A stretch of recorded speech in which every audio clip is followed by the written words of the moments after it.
अकॅडमीचा पहिला मुद्दा आहे औषधांपासून कसं लांब राहता येईल.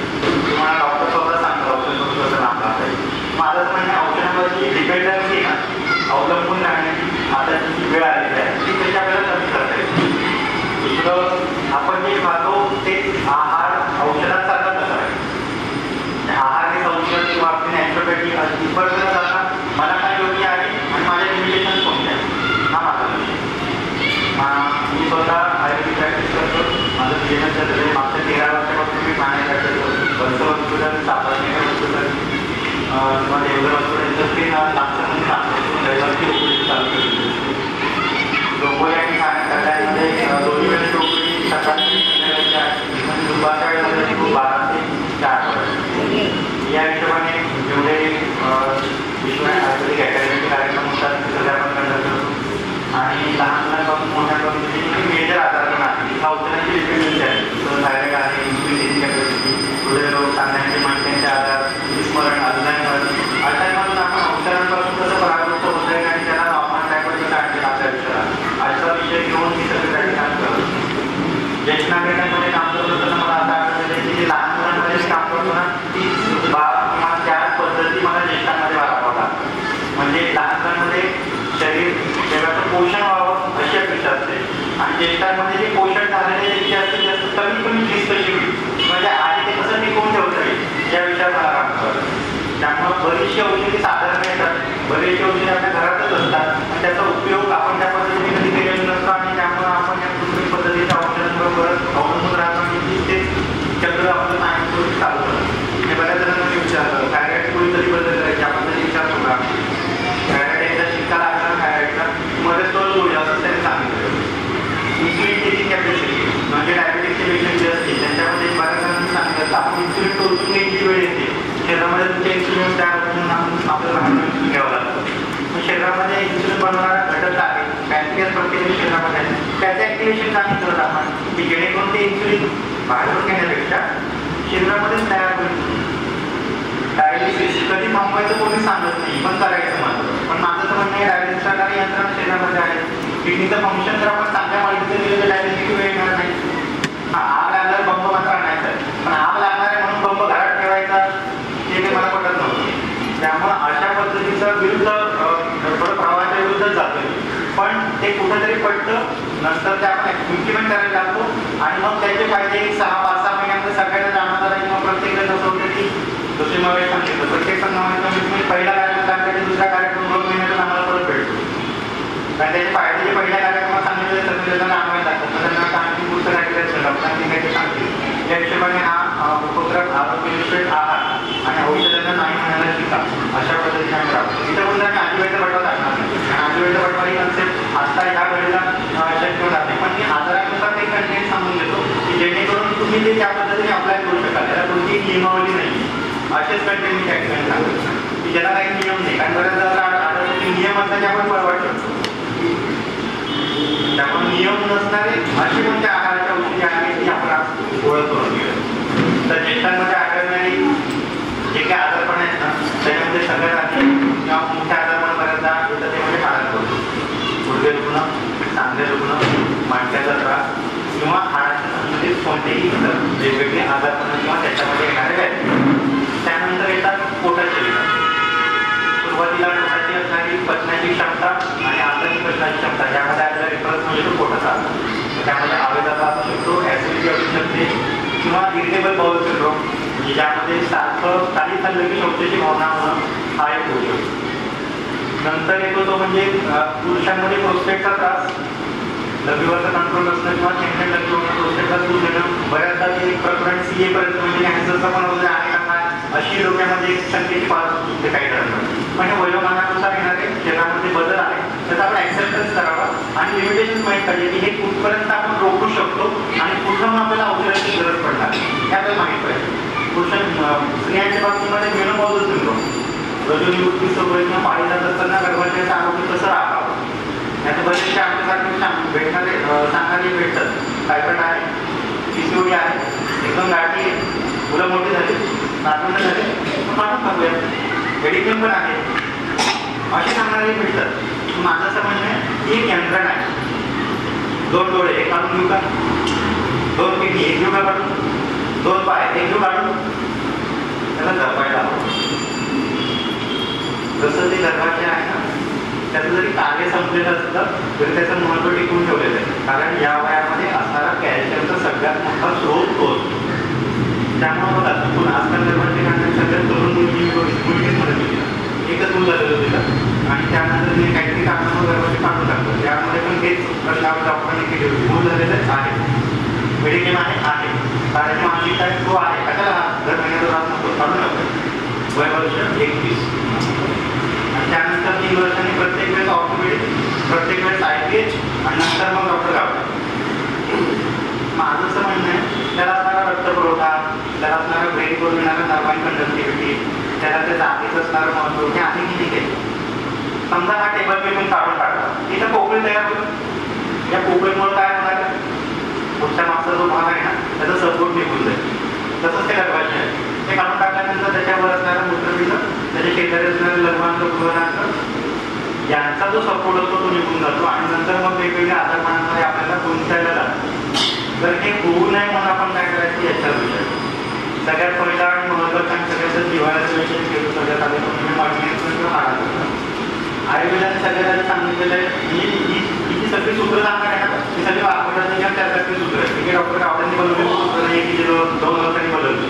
ही वर्षानुवर्ष लाखो वर्षांपासून जी कायमस्वरूपी काळाखंडावरची रेख आहे अशी सूत्र तुम्हाला सांगतात. त्याचं पहिलं सूत्र हे दिले त्याने म्हटलं अभ्यंग मात्रे सिस्टम.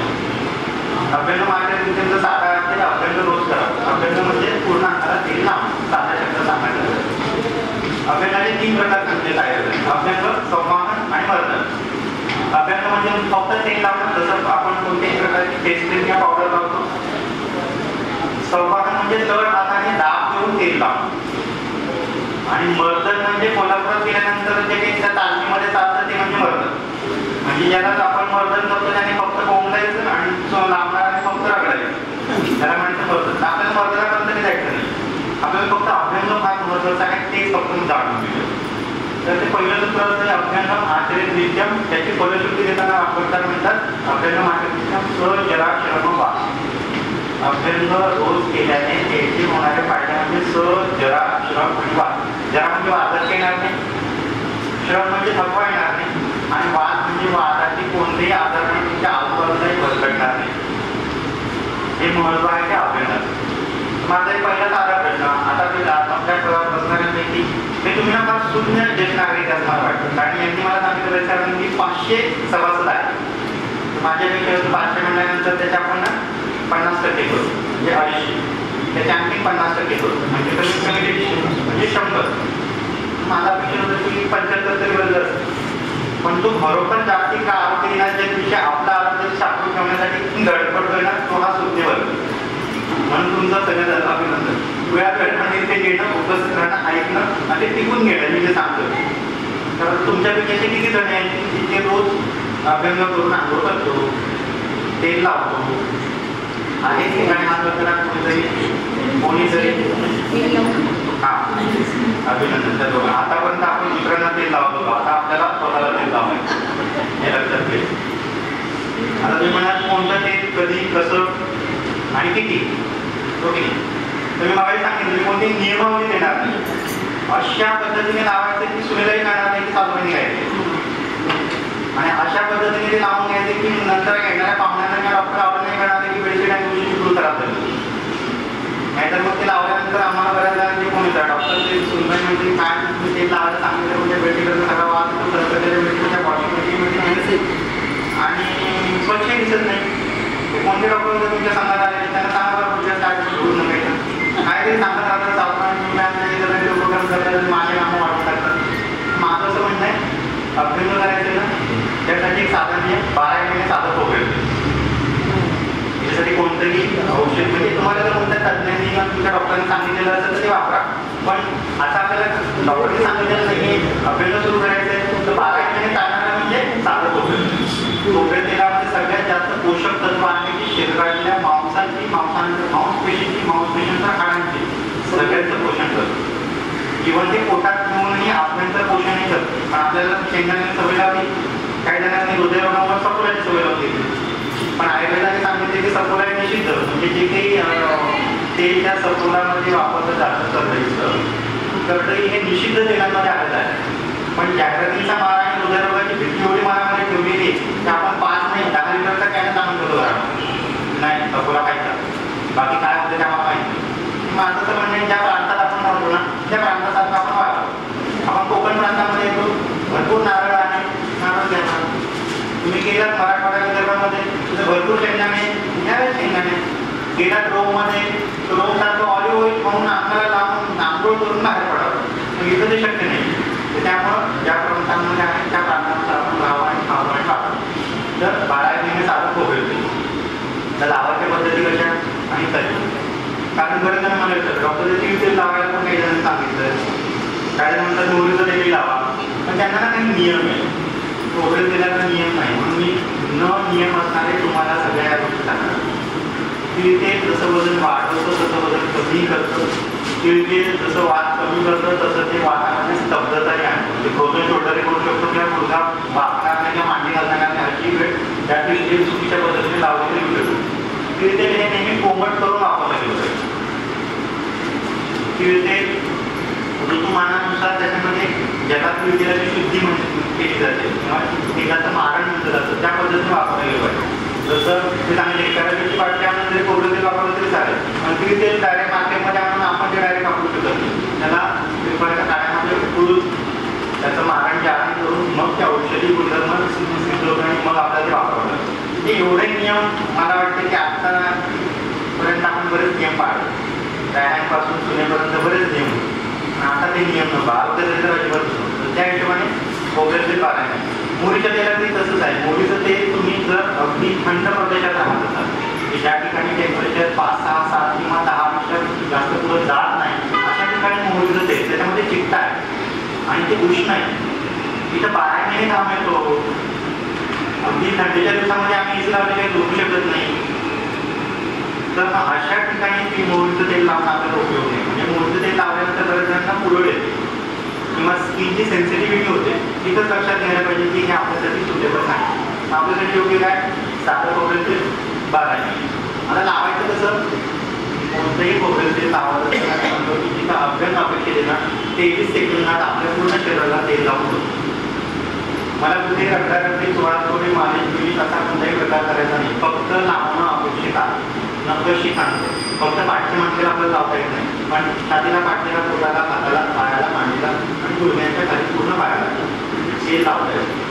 बकेट पाण्याची भरायला ठेवायची, बाथरूममध्ये खोबरेल तेलाची पाठी ठेवायची आपल्या नावाची आणि त्याने तेल लावायचं. 23 सेकंदात अर्धी बाटली होते, बाटली पूर्ण भरू द्या, अंगाला पाणी घ्यायचं, साबणाने स्वच्छ करून टाकायचं. कुठेही त्याला जिरवायला मुरवायला वेळ द्यायचा नाही, कारण हे आपलं शरीर फार स्वार्थी आहे. आपल्या नातेवाईकांसाठी जे आपल्याला आवश्यकता असते ती लगेच पाहिजेच्या गोष्टी सोप करून देतात, ॲक्सेप्ट करून देतात. त्या पद्धतीने तेल लावायला सुरुवात करणं गरजेचं आहे. तुम्हाला पहिल्या आठवड्यात जसं आठवलं की किती तेल लावलं तरी पुढच्या 2-3 मिनिटांमध्ये आपलं पोट ठणठणीत होतं, याचा अर्थ शरीराला आणखी हवं. त्या हिशोबाने 23 सेकंद फक्त तेल लावणं अपेक्षित आहे. लगेच तुम्ही तुमच्या कुठे नेहमीचं साबण असेल, शॅम्पू असेल त्याने तुम्ही अंग स्वच्छ करून घेऊ शकता. फक्त एक लक्षात घ्यायचं याच्यामध्ये आपली थंड पाणी घेऊ नका आंघोळीच्या वेळेस, थोडं कोमट असणं गरजेचं आहे.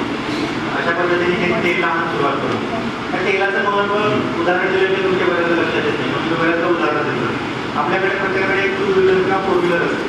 जेव्हा नवी आणतो आपण त्या प्रत्येकाकडे एक पासबुक येतो. त्या पासबुकच्या शेवटच्या 5-6 पानांवर एक कागद असतात, त्याच्यावर लिहिलं असतं की एवढ्या किलोमीटर नंतरची सर्व्हिसिंग करा. पण एवढी किलोमीटर चालवली मी फक्त घरात तुम्ही फक्त सोसायटीमध्ये आणून दाखवायची म्हणून लावून उभी केली असेल, एवढ्या दिवसानंतर तरी सर्व्हिसिंग करा. महत्त्व आहे की त्या सर्व्हिसिंगला, कारण का ती चालणं, त्याचं मशीन, त्याचा मेंटेनन्स, त्याचा जो काही ॲव्हरेज हे सगळं आपल्याला पाहिजे असतो ना, मग त्याचं सर्व्हिसिंग तेवढं करणं गरजेचं आहे. आता आपण लक्षात घ्या, धर्मशास्त्रानुसार दिवाळीच्या दिवसांमध्ये 4 दिवस अभ्यास आपल्याला सांगितलेला आहे. किती जणांचं 4 दिवस तरी होतं. पहिल्या दिवशी महाराज म्हणून पाठात असतो, दुसऱ्या दिवशी फराळ असतो, तिसऱ्या दिवशी शोभायात्रा असते, 4थ्या दिवशी माहेरचं मंदिर येणार असतं, या व्याधी घेऊन आपल्या मुलीला घेऊन जाणार असतं. म्हणजे 4 दिवस. मुलांच्या बाबतीमध्ये आपण असं दिलेलं असतं की जोपर्यंत आम्हाला चोवीस आहे तोपर्यंत आम्ही तेल लावत असतो. त्यानंतर त्याची काढून भरली नाही भरली, चालणं होतंय नाही होतंय, त्याला बांधल्यानंतर काय होतंय काय नाही होत, कसलाही नियम नाही. सोयीनुसार आपण फक्त वापरतो. कारण का दुखावा देत नाही म्हणून. पण जेव्हा मग थोड्या पायऱ्या करायला लागल्याचं दम लागतोय, पायरीचा उतरताना त्रास होतोय, थोडा गुडघीमध्ये मांडी घालताना त्रास व्हायला लागला, मग डॉक्टरांकडे गेले की लगेच ते म्हणतात एक्सरे काढून घ्या, MRI काढून घ्या. एक्सरे काढल्यानंतर सगळं नॉर्मल आहे, पण MRI काढल्यानंतर हाडं दिसून झाली. ऑस्टिओपोरोसिस नावाचा एक घटक आपल्या आयुष्यामध्ये सारखा डोकवायला लागतो. तुमच्या हाडांची घनता कमी व्हायला लागलेली आहे, तुमची हाडं ठिसूळ व्हायला लागलेली आहे. मग याच्यावर उपाय काय नाही, वाटी काढून टाकू. परत तेच मागचे प्रश्न, मेडिक्लेम आहे, घरामध्ये मला सांभाळणार कोणी आहे, तो आहे, करून घ्या. 2 दिवसाचं काम आहे. पहिल्या दिवशी येतो, दुसऱ्या दिवशी वाटी काढली जाते, तिसऱ्या दिवशी फिजिओथेरपी व्यायाम म्हणतात, चौथ्या दिवशी घरी. किती सोपं वाटतं. पण डोळ्यात कचपट जरी गेलं तरी किती वेळ आपण डोळं सोडतो, साधं कचपट डोळ्यामध्ये जातो. आणि आर्टिफिशियल वाटी आपल्या पूर्ण शरीराचा भाग सांभाळेल. हा मी म्हणलंय आग लागल्यानंतर माझं पंप पेटवायचा आहे, पंप आणायचा आहे आग विझवण्यासाठी. पण आग लागणार आहे म्हणून पंप ठेवणं मला काही पटत नाही. मग आपण कॅल्शियमच्या गोळ्यांचं सप्लिमेंट ठेवलं जातं. कॅल्शियमच्या गोळ्यात पण आम्हाला कॉन्स्टिपेशन व्हायचं, उष्णता वाढायला लागते, बद्धउष्णता वाढायला लागते. मग याच्यावरचा साधा नियम मी तुम्हाला सांगितला आहे, अभ्यंगम आचरे. म्हणजे मला डॉक्टर तुझ्यात तुम्ही रोजची कामं एवढी असतात, तुम्ही म्हणतात रोज तेल लावायचं, ते पण सकाळच्या वेळेमध्ये कामाला जाणारी मंडळी आमच्या घरामध्ये भरपूर आहेत, कारण आमची उडत लुडबुड थोडा वेळ भेटतच नाही. आम्ही म्हणे ठीक आहे, रोज नाही ना, 1 दिवसात. तुम्ही परत म्हणतात डॉक्टर आम्ही खरंच खूप कामात असतो, काही संघाची कामं असतात, सोसायटीची कामं असतात, एका विशिष्ट किंवा अध्यक्ष आहे तिथं पण मला जावं लागतं, बघावं लागतं. मी म्हणेल 1 दिवसात नाही ना, कमीत कमी आठवड्यातून 2दा नाही जमणार. नाकाला पण आणायचं असतं, सोडायचं असतं, त्याच्या बसची वेळ असते, सकाळी त्याला क्लास पण आणायचंय न्यायचंय, किती कामाचा रगड आहे ना. म्हणजे ना आपल्या मागे असं आहे, म्हणजे जेव्हा वर्किंग असतो तेव्हा तर आहेच काम, जेव्हा सिनियर सिटीजन ह्या वर्गात येतो तेव्हाही कामाचा एक ठराविक अंश आपण ओढून घेतलेला असतो. मग स्वतःसाठी वेळ कधी. मग मी असं म्हणतो ठीक आहे, त्या संसाराच्या रगातून तुम्हाला बाहेर पडायला मिळणार, आठवड्यातून 1 दिवस झालंच पाहिजे. आता मी तिथं च लावलेलं आहे, झालंच पाहिजे. नाहीतर मग आहे ऑर्थोपेडिक बरेच खाणार, माझ्यापेक्षा आणखी दिग्गज आहे, म्हणजे तुम्हाला आणखी सोप्या भाषेमध्ये सगळं दाखवून देईल कसं काढलं, कसं व्यायाम करायचं आणि काय करायचं. मला असं वाटतं आर्टिफिशियल काही लावून मला नाही वाटत मला आनंद भेटतो. आणि आतापर्यंत आम्ही त्या नी रिप्लेसमेंटमधून असे पेशंट आम्ही बघितलेले की डॉक्टर पहिलं जे होतं तेच बरं होतं, त्याच्याने आणखी त्रास व्हायचा. अशा अनुभव मला जास्त आले वैयक्तिक माझ्या पेशंटमध्ये. म्हणून मी म्हणतो की जे आहे ना ते फार चांगल्या पद्धतीने टिकून ठेवा. आणि याच्यामध्ये नवीन काही होणार नाही. आता जसं मी लहान मुलांच्या बाबतीमध्ये सांगतो की यांच्यामध्ये बाळसं आणायचं असतं आणि याच्यामध्ये जे बाळसं आहे ते टिकून ठेवायचं असतं. या हिशोबाने पहिल्या नियम अभ्यंगम आचरे 12 महिने साधं खोबऱ्याचे 23 सेकंद आठवड्यातून 1. त्यामुळे त्याला टिप्स देऊन टाकायला असतं. आणि घरी गेल्यानंतर आपण नाही जातात, ज्यांची हवा आलेली नाही ते सुनेपर्यंत पोहोचू नका, नाही तो काढून करून देतो. म्हणजे डॉक्टर गावड्याला काहीतरी भरतं तसं सांगितलं तुम्ही पण ते लिहून घेत आणि आणि मला लाभत आहे. सकाळी मला ठाण्याहून CSला जायचं असते, कमी वेळेत तुम्ही माझ्याकडे येऊ त्या पद्धतीने गमती जरा वेगळा. पण हा पहिला त्याच्यामध्ये आणखी एक सांगतो, उदाहरण दिल्याचे आपल्याला लवकर पटत नाही. तुम्ही बांबू बघितला असेल, बांबू साधा बांबू जर घेतला ना आपण तो मोडेल पण वापरत नाही तरी. पण बऱ्याचदा ना बांबूच्या खुर्च्या, बांबूची टेबल, बांबूच्या आराम खुर्ची अशी बऱ्याच ठिकाणी बघायची. मला कळायचं नाही हे नेमकं बांबू. मी बऱ्याचदा मी स्वतः प्रयत्न करून बघितला की एखादी बघूया एखादी रिंग तरी होती का आपल्याकडून. बांबूची रिंग पण माझ्याकडून तरी लागली. मग एकाने पुण्यात शिकत असताना सांगितलं की बांबूचा फार मोठा तुला दिसेल असा कारखाना, तुमच्या समोर तुम्हाला पाहिजे त्या आकारामध्ये बांबू ओळखू देतं असा कारखाना सासवड ते जेजुरीच्या मधल्या पट्ट्यामध्ये आहे. आम्ही गेलो आपण 2 व्हीलर काढून परत शोधत आम्हाला चिठीच शकणार सापडला. आपण म्हणलं की आपण तिथपर्यंत जाऊन पोहोचायचं. अशा पद्धतीने आम्ही तिथं पोहोचतो. तिथं त्याने 2 मिनिटं सांगितलं, तो मला तुला पाहिजे त्या आकारामध्ये बांबू मोडून आण, म्हणजे झिगझॅग मोशनमध्ये करून घेऊ शकतो. म्हणजे तसं करून देतो ते मला आपला मला Z आकारामध्ये पाहिजे. तर ठीक आहे, त्याने काय केलं बांबू आणतात. तर मी ते बघायला गेलो बांबू आणतोय कुठून आणि कोणत्या प्रजातीचा वगैरे आहे. मला माझ्या डोक्यामध्ये गुळगुळत ना बांबू वागतो कसा ते बघायचं. गेलो तर त्याने मला त्या तेलात बुडवलेले बांबू काढून आणतात. त्याने तो 3 महिने तेलामध्ये बुडवून ठेवलेला बांबू आणला. ब्लोअर होता त्याच्याकडे, आगीचा ब्लोअर. त्याच्यावर तो फिरवला आणि नंतर जरा फिरवून त्याने ते झेड आला करून माझ्यासमोर ठेवून दिला. एक महिन्यामध्ये तिथं 2 गोष्टी महत्वाच्या ज्यांनी तुम्हाला आता सांगितल्या. तेल लावणं आणि कोमट पाण्याने फक्त आंघोळ करून शेकणं. कोमट पाणी फक्त घ्यायचं बरं का, नाहीतर तुम्हाला गरम पाणी करतो पटकन परत माझ्या नावाचं शंख व्हायचं घरामध्ये. इतर ते बांधून पडायचं नाही. मानाचं पाणी जर कोमट पाणी येतं त्याच्या एवढं ती गारगडी आहे. त्या हिशोबाने ते कोमट पाणी म्हणजे उष्णता हे शेकणं आणि दुसरा भाग झाला तो तेल लावणं. जर निर्जीव आपल्याला पाहिजेच्या आकारामध्ये आपल्याला बरोबर येऊ शकतो तर आपल्याला सजीव हाडं मिळालेलं आहे. त्या सजीव हाडांना जोडण्यासाठी हे तेल रोज नियमितपणे लावणं तेवढंच गरजेचं आहे. तर ती झाली ती उदाहरणं. तुम्हाला हाडांच्या विषयी सांगितलं. आता तुम्ही म्हणाल ठीक आहे, आता याच्यामध्ये आजार पण काही नाही म्हणून तुम्ही सगळं सांगितलं. पण आजचा रोग त्याचं काय, पाठीमध्ये कुठे स्लिप डिस्क असेल, पाठीमध्ये कुठे चमक आलेली असेल, बऱ्याचदा अगदी कंपवाद यायला लागतात. या दिवसामध्ये पार्किन्सनसारखे सिम्पटम्स आहेत. पार्किन्सनसाठी तुम्ही थायरॉइडमध्ये सांगितलं औषधं नाही, कंप फक्त घ्यायचा. कंपामध्ये जी औषधे आहे ती फक्त प्लस करून मारत जायची. म्हणजे त्याचा रोज सुरुवातीला सिंगल असतो, नंतर डबल होतो, नंतर दिवसातून 2दा 3दा आणि 4 वेळेस अशा पद्धतीने ते वाढत जातात आणि तो कंपने आमचा कमी होतो. त्या कंपासाठी आणि त्या दुखण्यासाठी अशा मला बऱ्याचदा मांडी घालून बसलं मुंग्या येतात. मुंग्या येतात पण त्यासोबत बलगीरपणा पण येतो.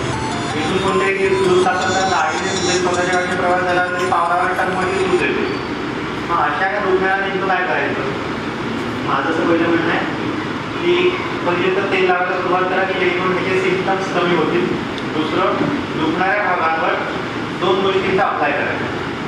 जर गुडघा दुखत असेल, घोटा दुखत असेल, घोड्याच्या ठिकाणी काही सूज, आता सूज कशी होते ते सांगतो.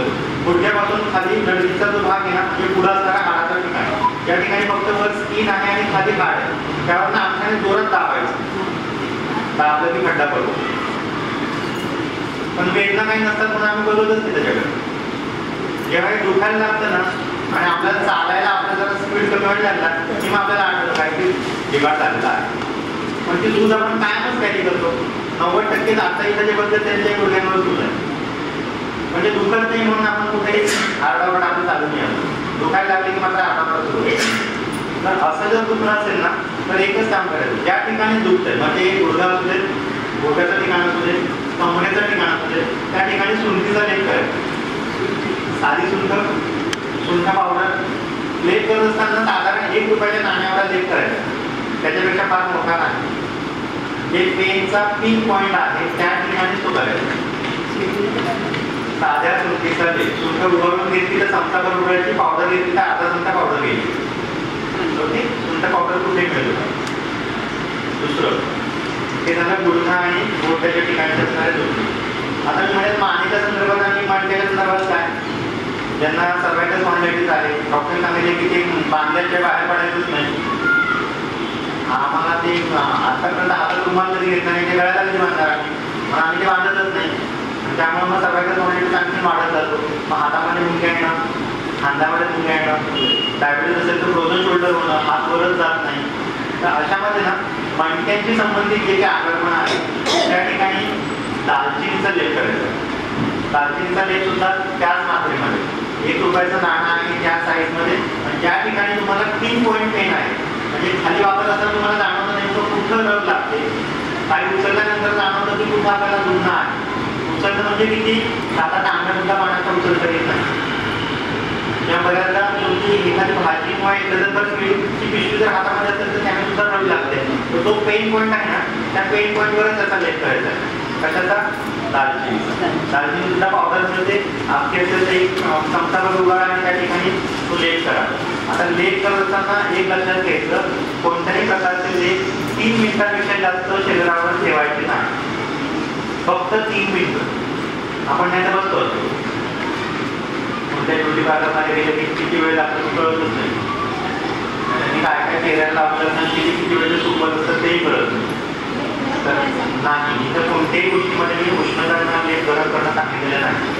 कारण ह्या दोन्ही गोष्टी मुळातच एवढ्या उष्ण आहेत की त्याला 3 मिनिटाचं लिमिटेशन दिलेलं आहे. कारण 3 मिनिटाच्या पेक्षा जास्त वेळ ठेवलं तर तुम्हाला लिटरली तिथं फोडी किंवा ते भाजेल किंवा तो भाग लाल होईल.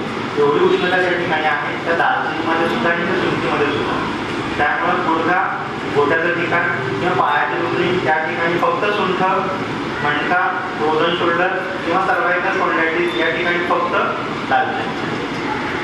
म्हणजे तुमच्या दोन्ही गोष्टी केल्या बरोबर. एक तर दुखणं होऊ नये म्हणून आणि एक जे दुखणं आहे ते गुडघा आणि गोट्याचं. गुडघ्यापासून खालचा भाग त्या ठिकाणी सुंठ, मणका आणि मानेचा भाग या ठिकाणी दालचिनी. साधं मिक्स करायचं. मी फक्त सुंठ लेप करत असताना पाण्याचा लेप करायचा, पाणी घालून त्याचा लेप करायचा. उकळताना पण गुलाब पाण्यामध्ये उकळायचं.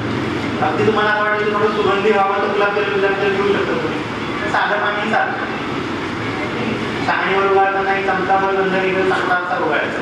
आणि उगाळत असताना जर उगाळून आपण असं तर त्याचे फार लवकर इम्पॅक्ट आपल्याला भेटतात. कारण उगाळण्यावर उष्णतेचा संस्कार होत असतो. पावडरवर उष्णतेचा संस्कार झालेला नसतो, तो गिरणी झालेला असतो. त्यानंतर आपल्यापर्यंत येतो त्याच्यामध्ये काही राम आहे. तर हे लेप करत असताना एक लक्षात घ्यायचं, तो एवढा पातळ नसावा की त्याचे उघड येत आहे आणि एवढा घट्टही नसा की आपल्याला थापावं लागतं. त्यामुळे तो सेमी सॉलिड साधारण श्रीखंडासारखा आला पाहिजे.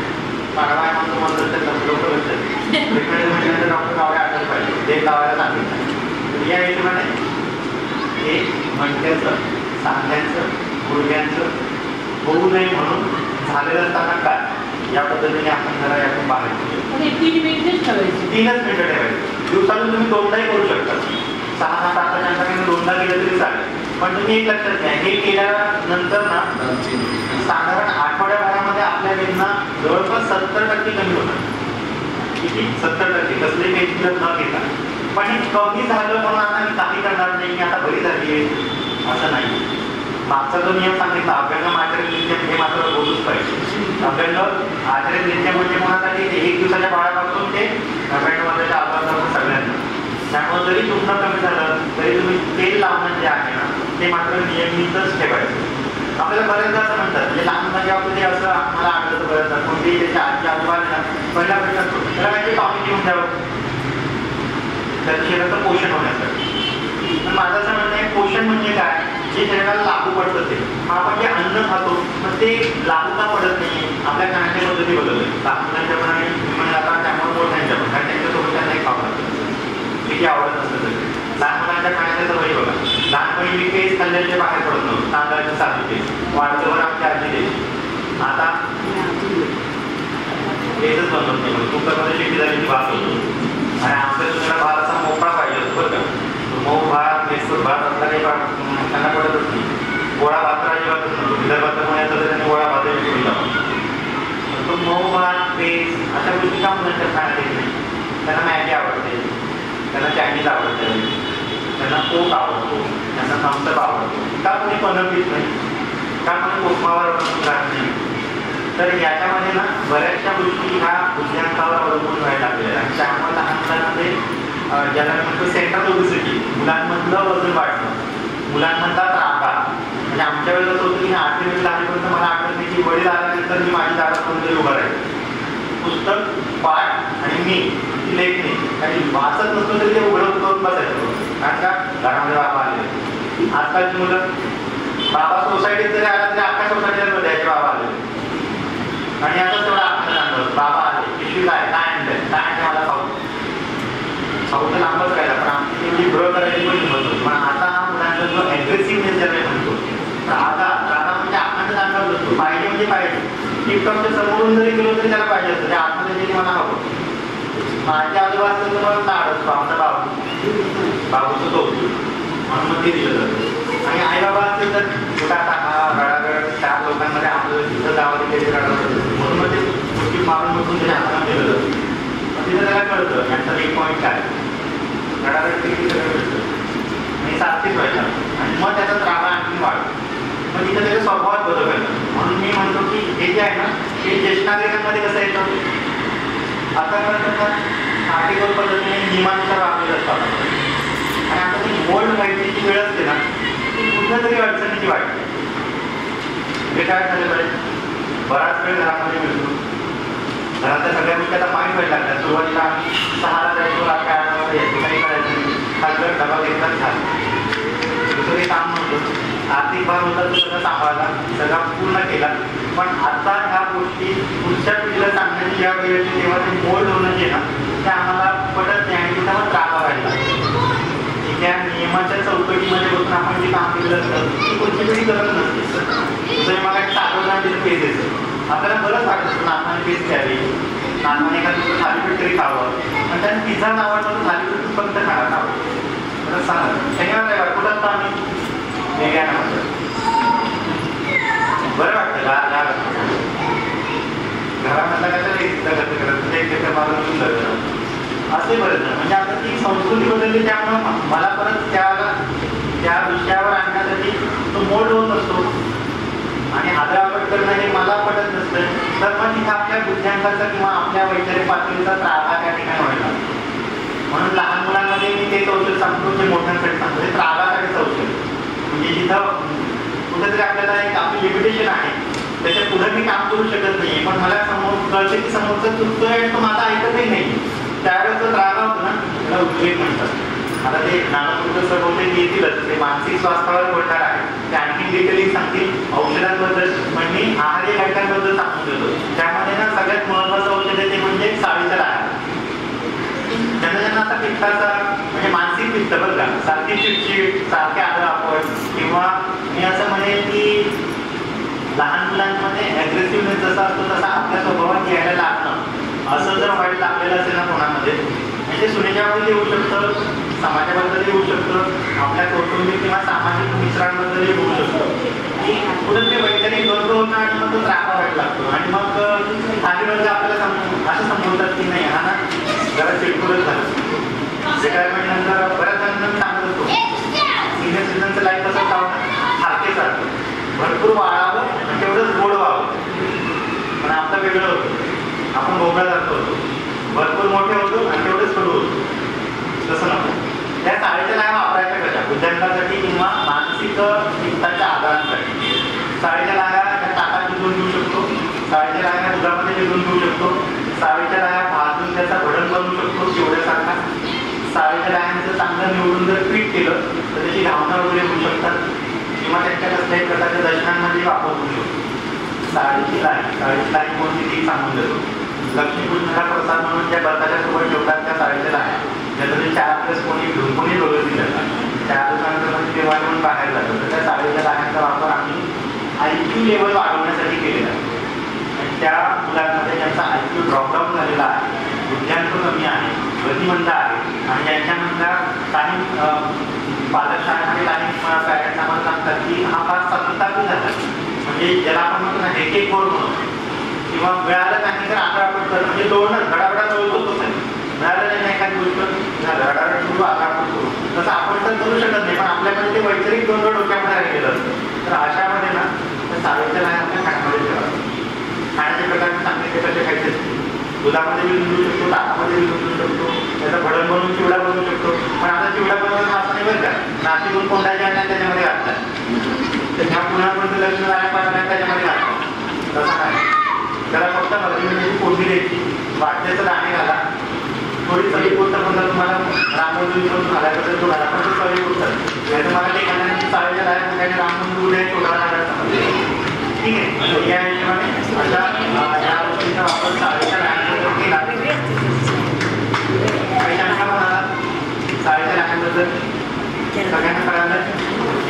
माझा पुढच्या विषयावर बऱ्याचदा विस्मरण व्हायला लागतं.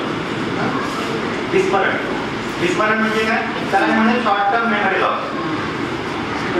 काल परवा बँकेत गेलो होतो पण आल्यानंतर पासबुक कुठे ठेवले ते लक्षात येईल असं बऱ्याच होतं. माझ्या लग्नात पण कसं नसतं ते सगळं रेकॉर्डिंग सारखं डोळ्यातून वाटतं कालचं पासबुकच काढतं. बऱ्याचदा सुनबाई गावाला गेल्यामुळं पहिली केस वगैरे माझ्याकडे येते माझी तयार झाली पण लक्षात येत भेट घातली की नाही जरा आपणच आपण बघतो भेट घातलंय का त्याला म्हणायचं शॉर्ट टर्म मेमरी लॉस. त्याला डिसऑर्डर म्हणजे किंवा अल्झायमर पर्यंतची ही वेळ नाही. आपण पहिल्या पायरीवर अल्झायमर, त्याच्यामध्ये म्हणतो की डिजनरेशन ऑफ ब्रेन फॅक्टर. मेंदूपर्यंत कमी प्रमाणामध्ये रक्तपुरवठा केलेला असेल किंवा आपण जर पंचकर्माचा नस्याचा वापर कधी आयुष्यात केला नसेल तर त्यामुळं मेंदूचं होणारं कुपोषण त्याच्यामध्ये येतो हा शॉर्ट टर्म मेमरी लॉस. या शॉर्ट टर्म मेमरी लॉससाठी काय करावं? आता हीच कंडिशन लहान मुलांमध्ये कशी असेल तुम्हाला समजलं. म्हणून मला ना बालरोगाचा विषय आवडत असताना ज्येष्ठांचा विषय आवडायला लागला. म्हणून मग आम्ही सिनियर सिटीजन अडॉप्ट करणं, त्यांच्या संघात जाऊन बोलणं, सांगणं, जेणेकरून त्यांच्या मुलांपर्यंत नातवांपर्यंत पण हा विषय जाईल. माझा बालरोगाचा काम जरा कमी होईल. तर लहान मुलांमध्ये कसं होतं, लहान मुलं म्हणजे अगदी मोठी सुद्धा 10वी-12वी सुद्धा आपल्या समोर परीक्षेच्या काळामध्ये अगदी पोपटासारखे बोलत असतात. कोणताही प्रश्न सांगायची की लगेच पटकन उत्तर देतात आणि देतात ते लिहूनही दाखवतात. मग परीक्षेच्या हॉलमध्ये बसतो केस म्हणून प्रश्नपत्रिका हातात आली की आम्ही सगळं बसतो ब्लँक आठवतच नाही पुढचं काय मागचं. पुढच्याला मागच्या विचारतात जर सुरुवात सांगायची मागच्या शेवटचा शब्द काय तो सांगतो. मग आमची गाडी उडवली सांगली त्याला गाडी उडवली तोपर्यंत गाडी कुठे कुठे हे पण कळतं त्याला म्हणायचं ब्लँक.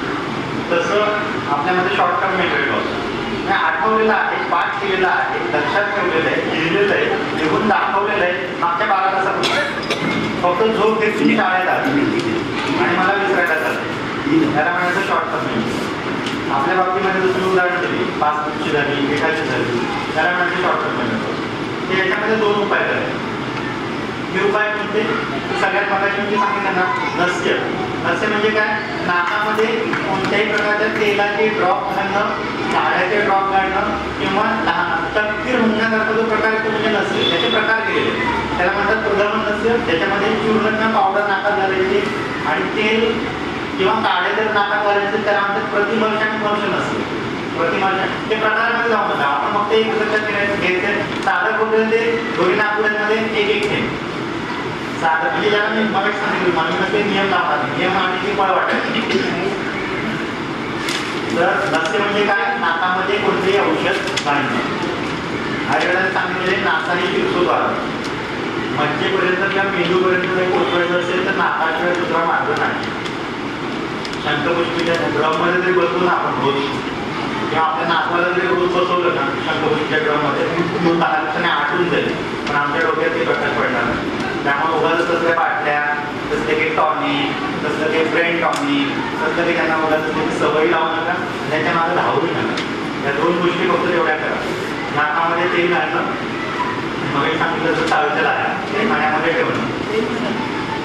साळीच्या लाया म्हणजे साळीच्याच लाया बरं का. मग जे सांगितलं ते परत एकदा मुद्दा आठवण करून देतो. साळीच्या लाया ऑप्शन नाही. कोल्हापूर घडण आणलाय, नाशिकचा चिवडा आणलाय, तसं काही करायचं नाही. साळीच्या लाया म्हणजे मुद्दा साळीच्या लाया.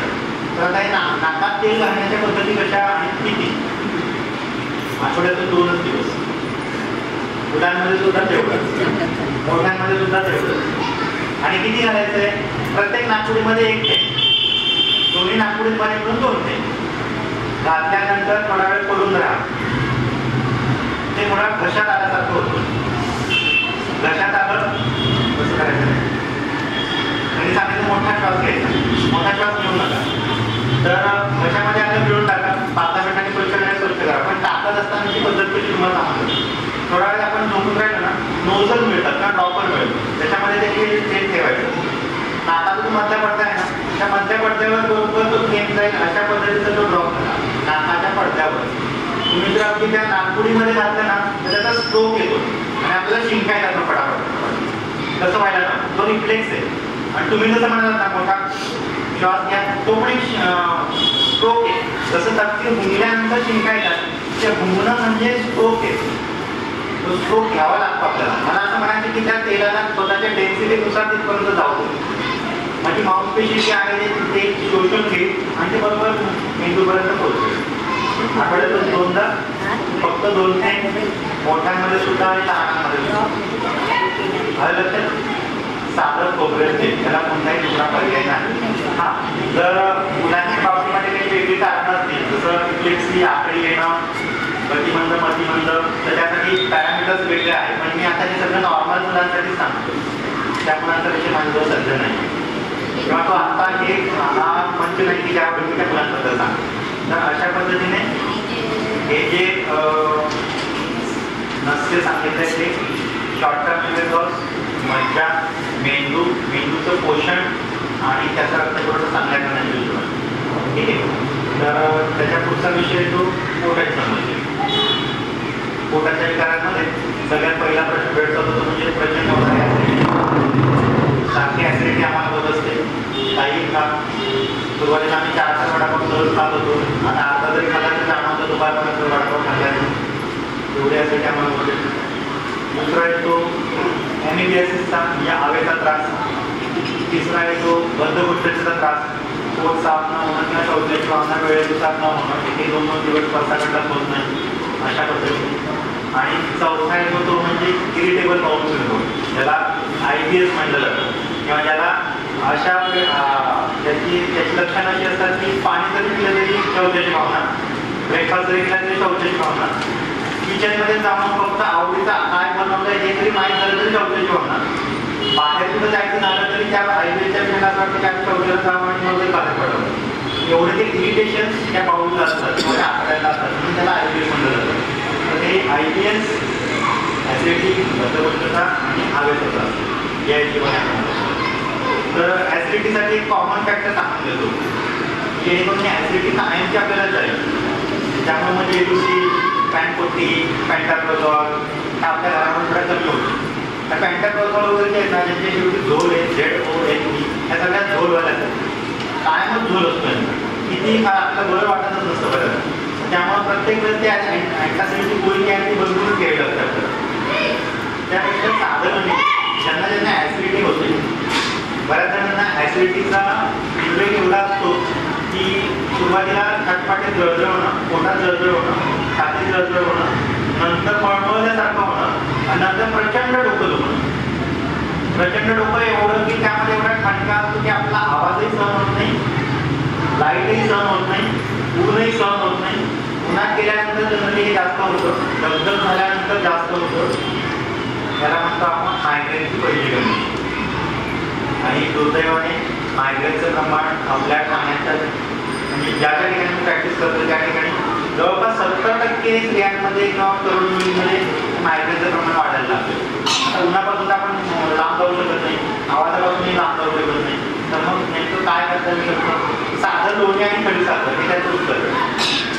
अर्धा चमचा लोणी आणि सुपारी एवढी खडीसाखर. लोणी अर्धा चमचा आणि सुपारी एवढी खडीसाखर.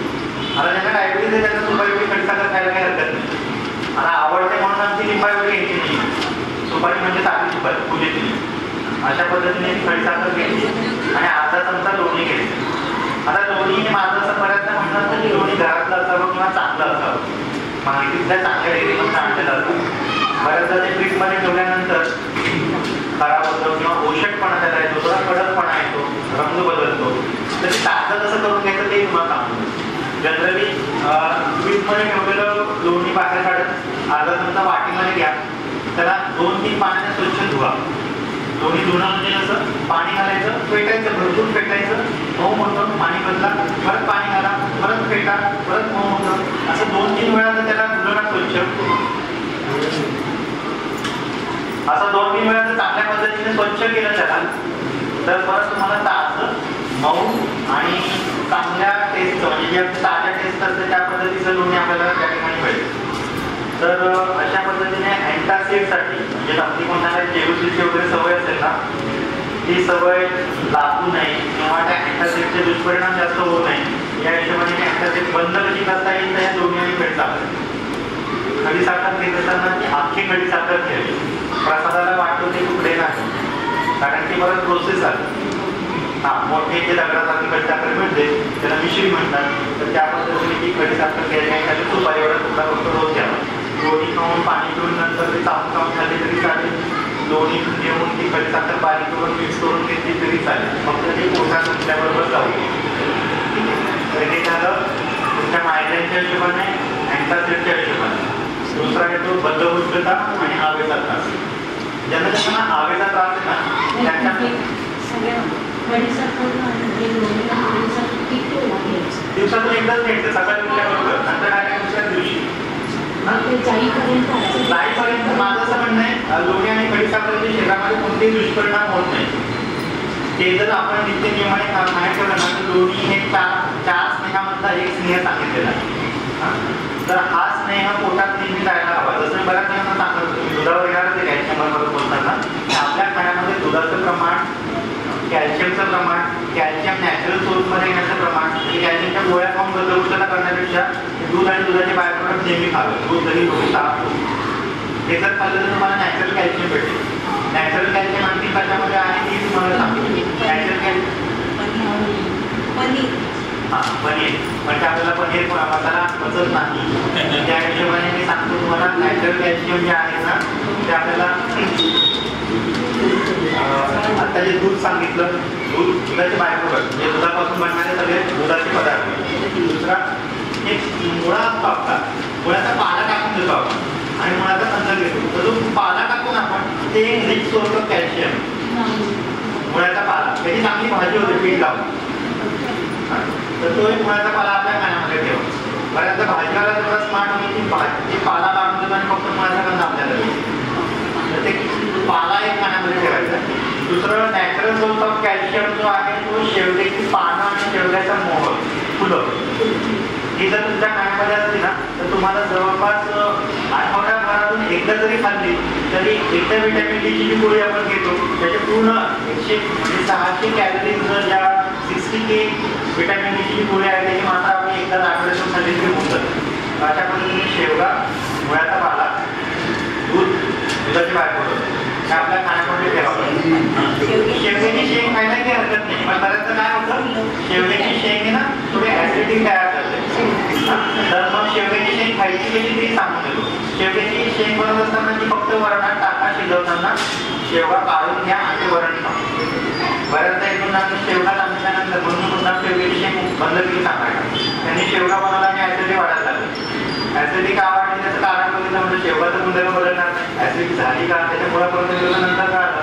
त्यांच्यामध्ये हरभऱ्याची डाळ भिजवून चांगली वाटण करून चांगला मानवाचा बघतो त्याची शेवग्याची आमटी म्हणजे ऍसिडिटी का वाढवेल. म्हणून आपला शेवगा फक्त वरणात घालायचा आणि ते वरण आपण खायचं, जेणेकरून आपल्याला नॉर्मल शेवग्याचे जे गुणधर्म आहे ते सगळे कॅल्शियमचे सोडून आपल्याला मिळतात. आता मूळ मुद्दा होता आपला IBS का, इरिटेबल बाउल सिंड्रोम, हाव आणि बद्धकोष्ठ. हे शौचालय थोडी थोडी होत राहते. चिकता त्यामध्ये भरपूर असतो. शरीरातून बऱ्याच प्रमाणामध्ये कफ बाहेर गेल्यामुळं शरीराला एक प्रकारचा दौर्बल्य म्हणजे वीकनेस यायला लागतो. मोशन झाले की हातपाय सांधे दुखायला लागतात, पोटामध्ये मुरड यायला लागते, पाठ दुखायला लागते, कमरेचा भाग जो आहे तो भरून आल्यासारखा वाटायला लागतो. असा जर आवेचा त्रास कोणालाही होत असेल तर हा बऱ्याचशा त्रिमासिक असतो. 3-3 महिने आम्हाला असा आवेचा त्रास होतो. किती औषधी खा, कशाही पद्धतीने खा, किती पद्धत कोणती औषधी किती वेळ घेतली तरी आवेचा त्रास आमचा कमी होत नाही. मग अशामध्ये ना आपल्या घरामध्ये साधं औषध तुम्हाला सांगतो. कच्ची केळी जी आहे ना वांग्याच्या भरतासाठी भाजायची, त्यातला मगज दिवसातून एकदा खायचा. सगळ्या प्रकारचे आव याच्याने आपल्याला पूर्णपणे घालवता येईल. जसं मी मला सांगितलं की खडीसाखर आणि लोणी जे आहे ते आपल्याला नेहमी खाण्यात ठेवावं. तर हे आठवड्यातून एकदा जरी खाल्लं तरी पुष्कळ झालं. ज्यांना त्रास आता आहे त्यांनी कमीत कमी आठवड्यातून 2 किंवा 3 म्हणजे अल्टरनेट डे खावं. ज्यांना त्रास नाही पण जाणवतो खाण्यात काही डावं उघडून झाले की आपल्याला आरोग्याचा त्रास होतो त्यांनी आठवड्यातून एकदा खावं. तर कसं करायचंय, भरताच्या आंब्यासारखी साधी सकट कच्ची हिरवी केळी भाजायची, भाजल्यानंतर त्याला थंड होऊ द्यायचं, साल पूर्ण काढायची, आतमधला मगज काढायचा, त्याला थंड होऊ द्यायचं आणि मग ती खायची. मी 2-3 शब्द मुद्दामती डिटेल सांगितले. त्याला थंड होऊ द्या, साल जरी थंड झाली तरी आतमधला मगज तेवढाच गरम असतो. चुकून तो तोंडाला टाकला, टावला चिटकेल आणि दुसऱ्या दिवशी बोलता न येण्यासाठी म्हणजे माझ्या खाण्याच्या उकडे द्या. डॉक्टर टावला चिकटलं ते निघालंच नाही, बघा आता किती पोड आलं तसं व्हायला. त्यामुळे त्याला पूर्ण थंड होऊ द्या. थंड झाल्यानंतर मग कारण तो ना फार स्टिकी आहे, चिकटा आहे त्याला बरोबर, आणि तो चिकटा तावला फार तोडतो चिकटतो तर गरम प्रमाणामध्ये घेत जातं. म्हणून त्याला पूर्ण थंड होऊ द्या आणि त्याला काहीही घालायचं नाही त्याच्यामध्ये. त्यात मीठ घालायचं नाही, साखर घालायचं नाही, काही दुसरं काही त्याच्यावर स्प्रिंकल करायचं नाही. त्याला डायरेक्टली त्या पद्धतीने खाल्लं तर मला नाही वाटत मला आवेचा त्रास यापुढं होईल. ज्यांना आवेचा त्रास आता आहे त्यांनी 1 दिवसाआड लगेच खायला सुरुवात करा. ज्यांना नाही पण होऊ शकतो अशी कृती आहे त्यांनी आठवड्यातून एकदा. ज्यांना त्रास नाही त्यांनी त्याची पावभाजी बनवायची खायची. त्यांच्या वेळेची पावभाजी फार चांगली होते ते बटाटे वगैरे खाण्यापेक्षा. मला माहीत असेल तर ते सांग. भाजी छान होते. त्या कच्च्या केळीची शेव चांगली होते. कच्च्या केळीचे पीठ करून धावणं चांगले होतात. जळगावमध्ये पण असेल त्याची भाकरी तुम्हाला बनवून देऊ शकतो. तर अशा पद्धतीने ह्या कच्च्या केळीचा वापर आपल्या खाण्यामध्ये नियमित ठेवा. म्हणजे त्रास नसला तरी ते जिन्नस खावे जे आपल्याला प्रोटेक्शन देणार. ह्या कच्च्या केळी आपल्या आतड्यांमधला जो फ्लोरा आहे, आतमधलं जे कोटिंग आहे, जसं आपल्या जिभेला एक कोटिंग आहे, गालाच्या आतमधल्या भागाला एक स्निग्धता आहे, ते एक कोटिंग आहे. त्या आतड्यांमधलं कोटिंग शाबूत ठेवायचं काम ही कच्ची केळी करत असतात. जो हवेमध्ये चिकटा निघून जातो, चिकटा म्हणजे काय होतो, तो आतड्यातला असलेला आतमधला जो कफाचं कोटिंग आहे ते बाहेर पडलेलं असतं आणि त्यामुळे आपल्याला बुरड येत असते आणि त्यामुळे पोट दुखून असतं, त्यामुळे आपल्याला थकवायचं असतं. ते शाबूत ठेवायचं काम ही कच्ची केळी करत असते. पण काय वाटत एकदा खायला हरकत दुसरं तिसरं चौथा आणखी काही खाण्यापेक्षा, बाहेर जाऊन त्या वाट्या घेऊन उभं राहून खाण्यापेक्षा सध्या पाण्यातून काय काढून देतो ते माहीत असतं आपल्याला. सगळी पिठ्या मारून खातो आपण मोठा हात करून. तोंडात जात असतं तरी मोठा हात होतो ते घालतो. तर माझं असं म्हणणं आहे त्यापेक्षा ह्या गोष्टी नियमित आपल्या खाण्यामध्ये ठेवा. आता ते त्यानंतर एक बद्धकोष्ठ वेगळं. तर बद्धकोष्ठता जनरली बऱ्याच जणांमध्ये ना सुरुवातीला नव्हती पण आता व्हायला लागली. असे कंप्लेंट घेऊन येणार वर्ग असतो. आणि सुरुवातीला पोटाचा काही त्रास होता डॉक्टर, पण जेव्हापासून रिटायर झालं ना चांगलं सुखासुखी आयुष्य आहे, सगळं काही गरम मिळतंय, खायला वेळेनुसार मिळतंय, 8-9 वाजेपर्यंत झोपून असतो, काही दबदब नाही, पण हे पोटाचा त्रास मागं लागला. जेव्हा सुखासुखी खायचे दिवस आले तेव्हा दोन मिनटं ते खाऊन होतो. अशी वेळ आली, आता काय करू? तर माझं एक ऑब्झर्वेशन असं असतं की ज्यांच्यामध्ये ना हेवी अँटीबायोटिक किंवा वारंवार कोणत्याही औषधांची घेण्याची सवय लागलेली असेल ना त्यांच्यामध्ये हा बद्धकोष्ठाचा त्रास फार लवकर होतो. दुसरं बद्धकोष्ठाचा होण्यामागची दुसरी कारणं जी आहे की आपल्या खाण्यामध्ये ना पिण्यामध्ये पाण्याचं प्रमाण फार कमी असतं. तर पाणी प्यायला सांगितलं बरेच जण काय करतात, अशा बाटल्या मोजतात, आपण किती दिवस आणि किती पाणी पिलं, दिवसभरामध्ये 3 बाटल्या. तर माझं असं म्हणणं लिक्विड डाएट म्हणजे फक्त पाणीच खावं तसं काही नाही. चहापासून सरबतापर्यंत, आमटीपासून ताकापर्यंत आणि नारळाच्या पाण्यापासून ते कोणत्याही प्रकारच्या ज्यूसपर्यंत, सरबतापर्यंत किंवा खिरींपर्यंत, पायसांपर्यंत, सूपपर्यंत किंवा काही सांगितलं तसं पेजेपर्यंत सगळ्या गोष्टी आल्या ना. जे वाहत आहे ते द्रव, जे वाहत आहे ते लिक्विड, जे वाहत आहे ते पाण्याचं, अशा जिन्नस आपल्या खाण्यामध्ये ठेवा. सुरुवातीला काय व्हायचं, आपला डबा कोरडा थोडी भाजी आपण घेऊन जायचो. सकाळी काही खाल्लं तर ठीक नाही तर उपाशी पोलीस बाहेर पडायची वेळ आपल्यावर होती. नंतर बाहेर येऊन जे खाल्लं ते सुद्धा कोरडं, स्नॅक्स म्हणजे समजा आपण सँडविच खाल्लं ते सुद्धा कोरडं. घरी आल्यानंतर संध्याकाळी चुकून एखादी आमटी किंवा वरण असेल तर ठीक, आणि ती भाजी थोडं कोरडी किंवा थिक ग्रेव्ही. त्यामुळे पाण्याचं प्रमाण फार कमी व्हायचं आणि आपण अशा पाण्यावर अवलंबून राहायचं. तर आपण दिवसभरामध्ये किती लिटर पाणी पिलं यातच फक्त म्हणजे होतं. तर माझं असं म्हणजे लिक्विड डाएट म्हटलं ना जे वाहते ते सगळं आपण घ्यावं. म्हणजे सरबत असू शकतात, खिरी असू शकतात, पायसा असू शकतं, सूप असू शकतं, पेज असू शकते, कढण असू शकतं, आमटी असू शकते, पातळ वरण असू शकतात किंवा कोणत्याही पाण्याचे रस असू शकते किंवा रसयुक्त फळं असू शकतात. तर अशा पद्धतीने ह्या सगळ्या गोष्टी आपल्या खाण्यामध्ये ठेवा आणि हे कमीत कमी 3 लिटर आपल्या पोटामध्ये जायला हवं दिवसभरामध्ये. हे गणित ठेवा. म्हणजे सकाळच्या चहापासून किंवा दुधापासून ते रात्री झोपताना गोळी घेत असताना जे पाणी पितं तेचपर्यंत ते सगळं मोजायचं किती झालं आहे तर साधारण 3 लिटर ते आपल्या पोटात जायला हवं, की जेणेकरून आपल्याला बद्धकोष्ठतेचं मूळ कारण घालवता येईल. आता दुसरी गोष्ट, डॉक्टर एवढं पाणी पिऊन सुद्धा बद्धकोष्ठता आहे तो, मग काय करायचं? तर अशामध्ये ना बऱ्याच जणांना अशी सवय प्रेशर दिल्याशिवाय किंवा काही जिन्नस घेतल्याशिवाय आम्हाला मोठं होत नाही. पुरुषांमध्ये तंबाखूचं किंवा गुटख्याचं किंवा माव्याचं किंवा सिगरेटचं व्यसन, म्हणजे पुरुषांमध्ये म्हणण्यापेक्षा तरुण मुलांमध्ये तसं झालेलं असतात. किंवा बऱ्याच जणांमध्ये चहा किंवा तत्सम काही उष्ण पदार्थ घेतल्याशिवाय मोशन होत नाही. अशी जर संकल्पना असेल तर त्याच्यामध्ये 2 गोष्टी करा. काळ्या मुंगसा साधारण आपल्या मुठीत मावतील तेवढ्या खाव्या. लहान मुलांच्या बाबतीमध्ये सुद्धा हाच नियम. लहान मुलांच्या शाळा आता 6:30-7च्या आहेत, त्यांना तसेच आपण आंघोळी करून शाळेच्या बसमध्ये पाठवतो. त्यांच्या मोशनच्या वेळा निश्चित नाही आहे. दुपारी जेवणानंतर कधीतरी रात्री 1 दिवसा 8 अशी मोशन ज्याच्या मुलांना होते त्यांच्यामध्ये पित्ताचा हमखास त्रास असतो. नाकावर घाम येणं, घाम प्रचंड प्रमाणामध्ये येणं, हात तळपाय ओले राहणं किंवा झोपल्यानंतर सारखी लाळ काढणं हे जर प्रमाण असेल लहान मुलांच्या बाबतीमध्ये तर समजून घ्यायचं याला बद्धकोष्ठतेचा त्रास आहे. जनरली मुलं हे एक्सपोज करत नाही ना, सांगत नाही, आपली नातू याबद्दल बोलतही नाही. पण अशी जर सिम्पटम असतील तर त्याला उष्णतेचा त्रास होतो, तर हात प्रचंड गरम असतात आणि त्यामुळे त्याचं बॉडी टेम्परेचर हे नॉर्मलपेक्षा 1 सेंटीग्रेडने वाढलेलं असतं. असं जर असेल तर सगळ्यात आपल्याला रेचक औषध देण्याच्या ऐवजी आपण सुद्धा असं जर आपल्या बाबतीमध्ये असेल तर आपल्या मुठीत मावते ज्याला पाहिजे त्याची मुठभर का लहान मुलांमध्ये जसं ना त्याच्या मुठीत मावतो तेवढी आपण खात असताना आपल्या मुठीत मावतो तेवढी.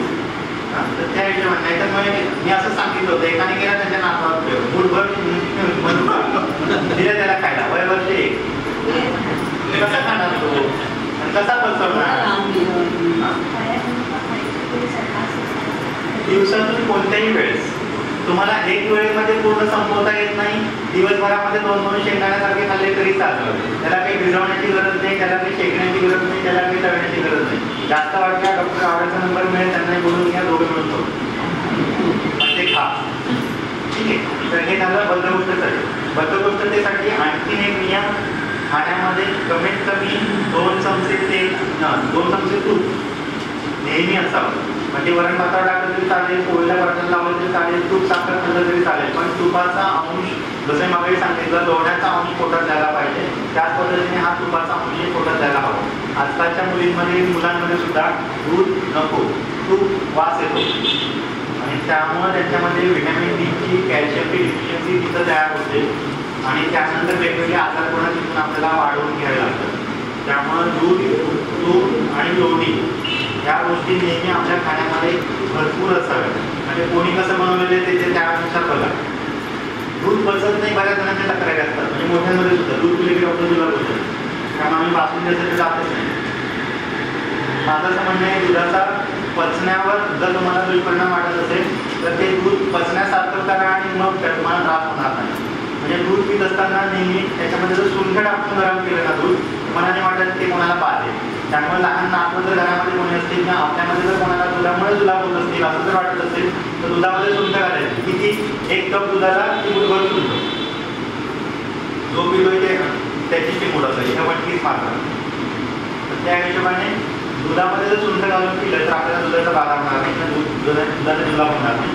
दुसरी महत्त्वाची गोष्ट दूध बऱ्याच जणांना कशामध्ये घाला. आजकाल जसं मोबाईल स्मार्ट झालं त्याच्यामध्ये नातवही स्मार्ट झाले. कुठेही दूध झालं लगेच त्याच्यावर काही दूध झालं त्याच्यामुळे दूध घालतं. दुधाचा चहा करून दिला तरी बरं दूध घातलंय मला दूध नको आहे, तूप घातलं आहे त्यामध्ये तूप नको आहे. तर माझं असं म्हणणं आहे या दुधाला ना आपण जसं लहानपणी आम्हाला दशम्या गवत आहे कणिक किंमताना त्याच्यामध्ये दूध घातलं आहे. कणिक किंमताना आपण पाणी घालून ते कणिक किंमत असतो. तर माझं असं म्हणणं आहे 1 ग्लास पाणी लागते ना, अर्धा ग्लास पाणी अर्धा ग्लास दूध ते मिक्स करा आणि त्याची कणिक किंवा आणि मग त्या चिमलेल्या कणकेची तुम्ही चपाती पराठी पोळी काही करू शकता आणि ते त्याच्या पोटात खाऊ की जेणेकरून मग त्याला हृदय करणार नाही, हृदय पोटात जाईल, पोळी पोटात जाईल आणि त्या सगळ्या विटॅमिनचा किंवा त्या कॅल्शियमचा मला पोटामध्ये संग्रह करायचा आहे तर त्या शरीराला बरोबर ताप पडेल. अशा हिशोबाने कारण मध्यंतरी अशी एक केस आली की ते दूध बघितली की तिला अंगावर रॅश येईल, पित्त उठायचं, दूध बघितलं की पित्त उठायचं. अशा 2-3 केसेस बघितल्या. म्हणजे आता आम्ही मध्यंतरी ANC क्लासेस आम्ही सुरू केलेले तिथं गर्भसंस्काराचे वर्ग. म्हणजे त्यामध्ये आम्ही अशी हमखास गॅरंटी देतो की जर बाळाच्या वेळापोटी नाळ आलेली नसेल तर जवळपास 90% तुमची डिलिव्हरी नॉर्मलच होऊ शकते.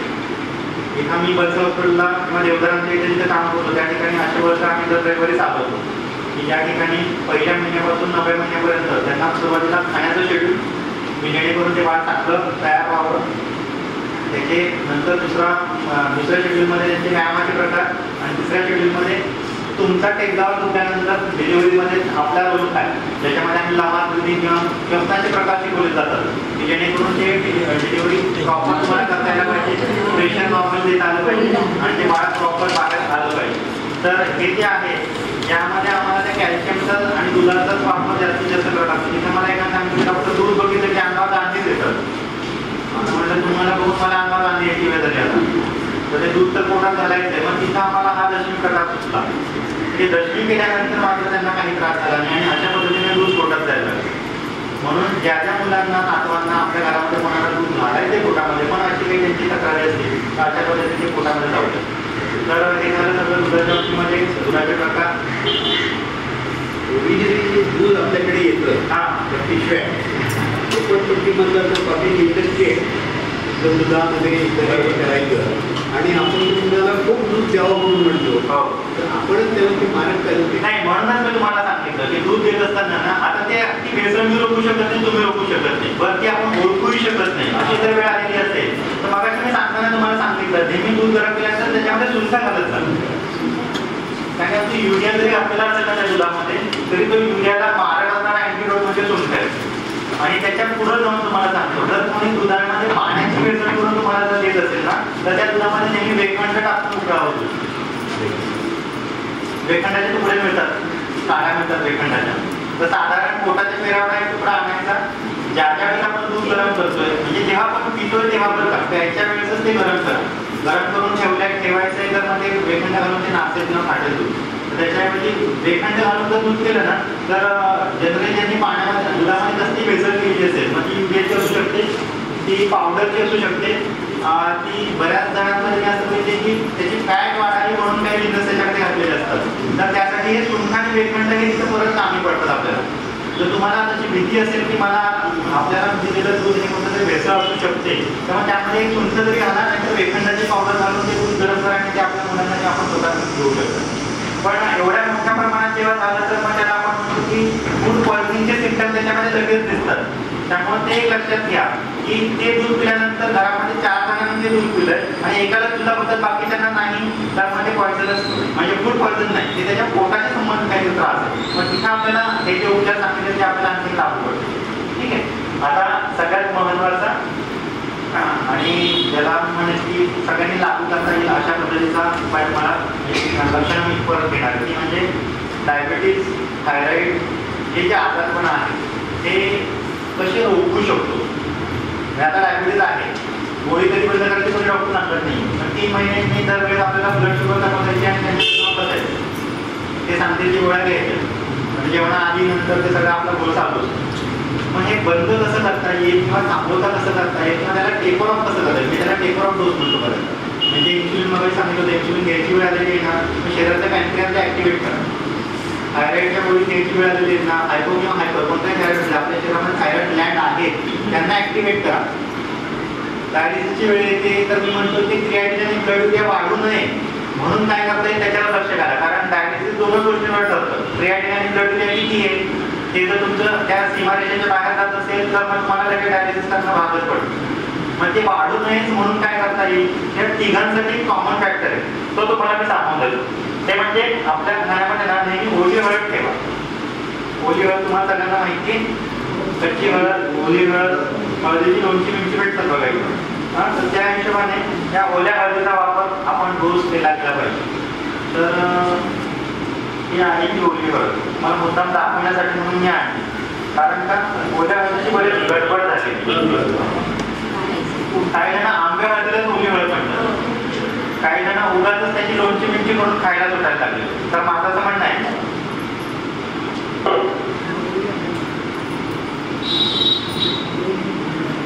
जी अशी कापल्यानंतर केशरी रंगाची दिसते ती म्हणजे हळद आणि जी कापल्यानंतर केशरी रंगाची न दिसता ज्या भिंतीचा रंग जसा आहे तसा क्रीमिश जर दिसत असेल तर ती आंबे हळद. आंबे हळद फक्त दुखणाऱ्या भागावर लावली जाते आणि ही हळद ही पोटात खाल्ली जाते. ठीक आहे. आता ही हळद खाल्ल्यानंतर येणारे फायदे कोणते तुम्हाला सांगतो. या हळदीचे फायदे असे आहेत की आपल्या शरीरातलं सेल डिजनरेशन ज्याला आम्ही म्हणतो की वार्धक्याकडे येणारी गती थांबवण्याचं काम ती ओली हळद करते. आपल्या शरीरामध्ये जिथं जिथं सिक्रिशन आहे म्हणजे ते लॅक्रिमल सिक्रिशन डोळ्यामध्ये स्राव नेझल सिक्रिशन नाकामधलं स्राव ओरल सिक्रिशन नाळीचं स्राव सलायव्हरी सिक्रिशन गॅस्ट्रिक ज्युसेस किंवा हॉर्मोन इम्बॅलन्स ऑफ हॉर्मोन प्रोस्टेटमध्ये येणारे हॉर्मोन ह्या सगळ्या ज्या गोष्टींना यांना नॉर्मल करायचं काम ही ओली हळद करत असते. तुम्हाला मुद्दा मी कुंभक म्हणून सांगून देतो त्याच्यामध्ये ना कुर्कुमिन नावाचं अल्कलँड आहे. Curcumin CURCUMIN curcumin CURCUMIN curcumin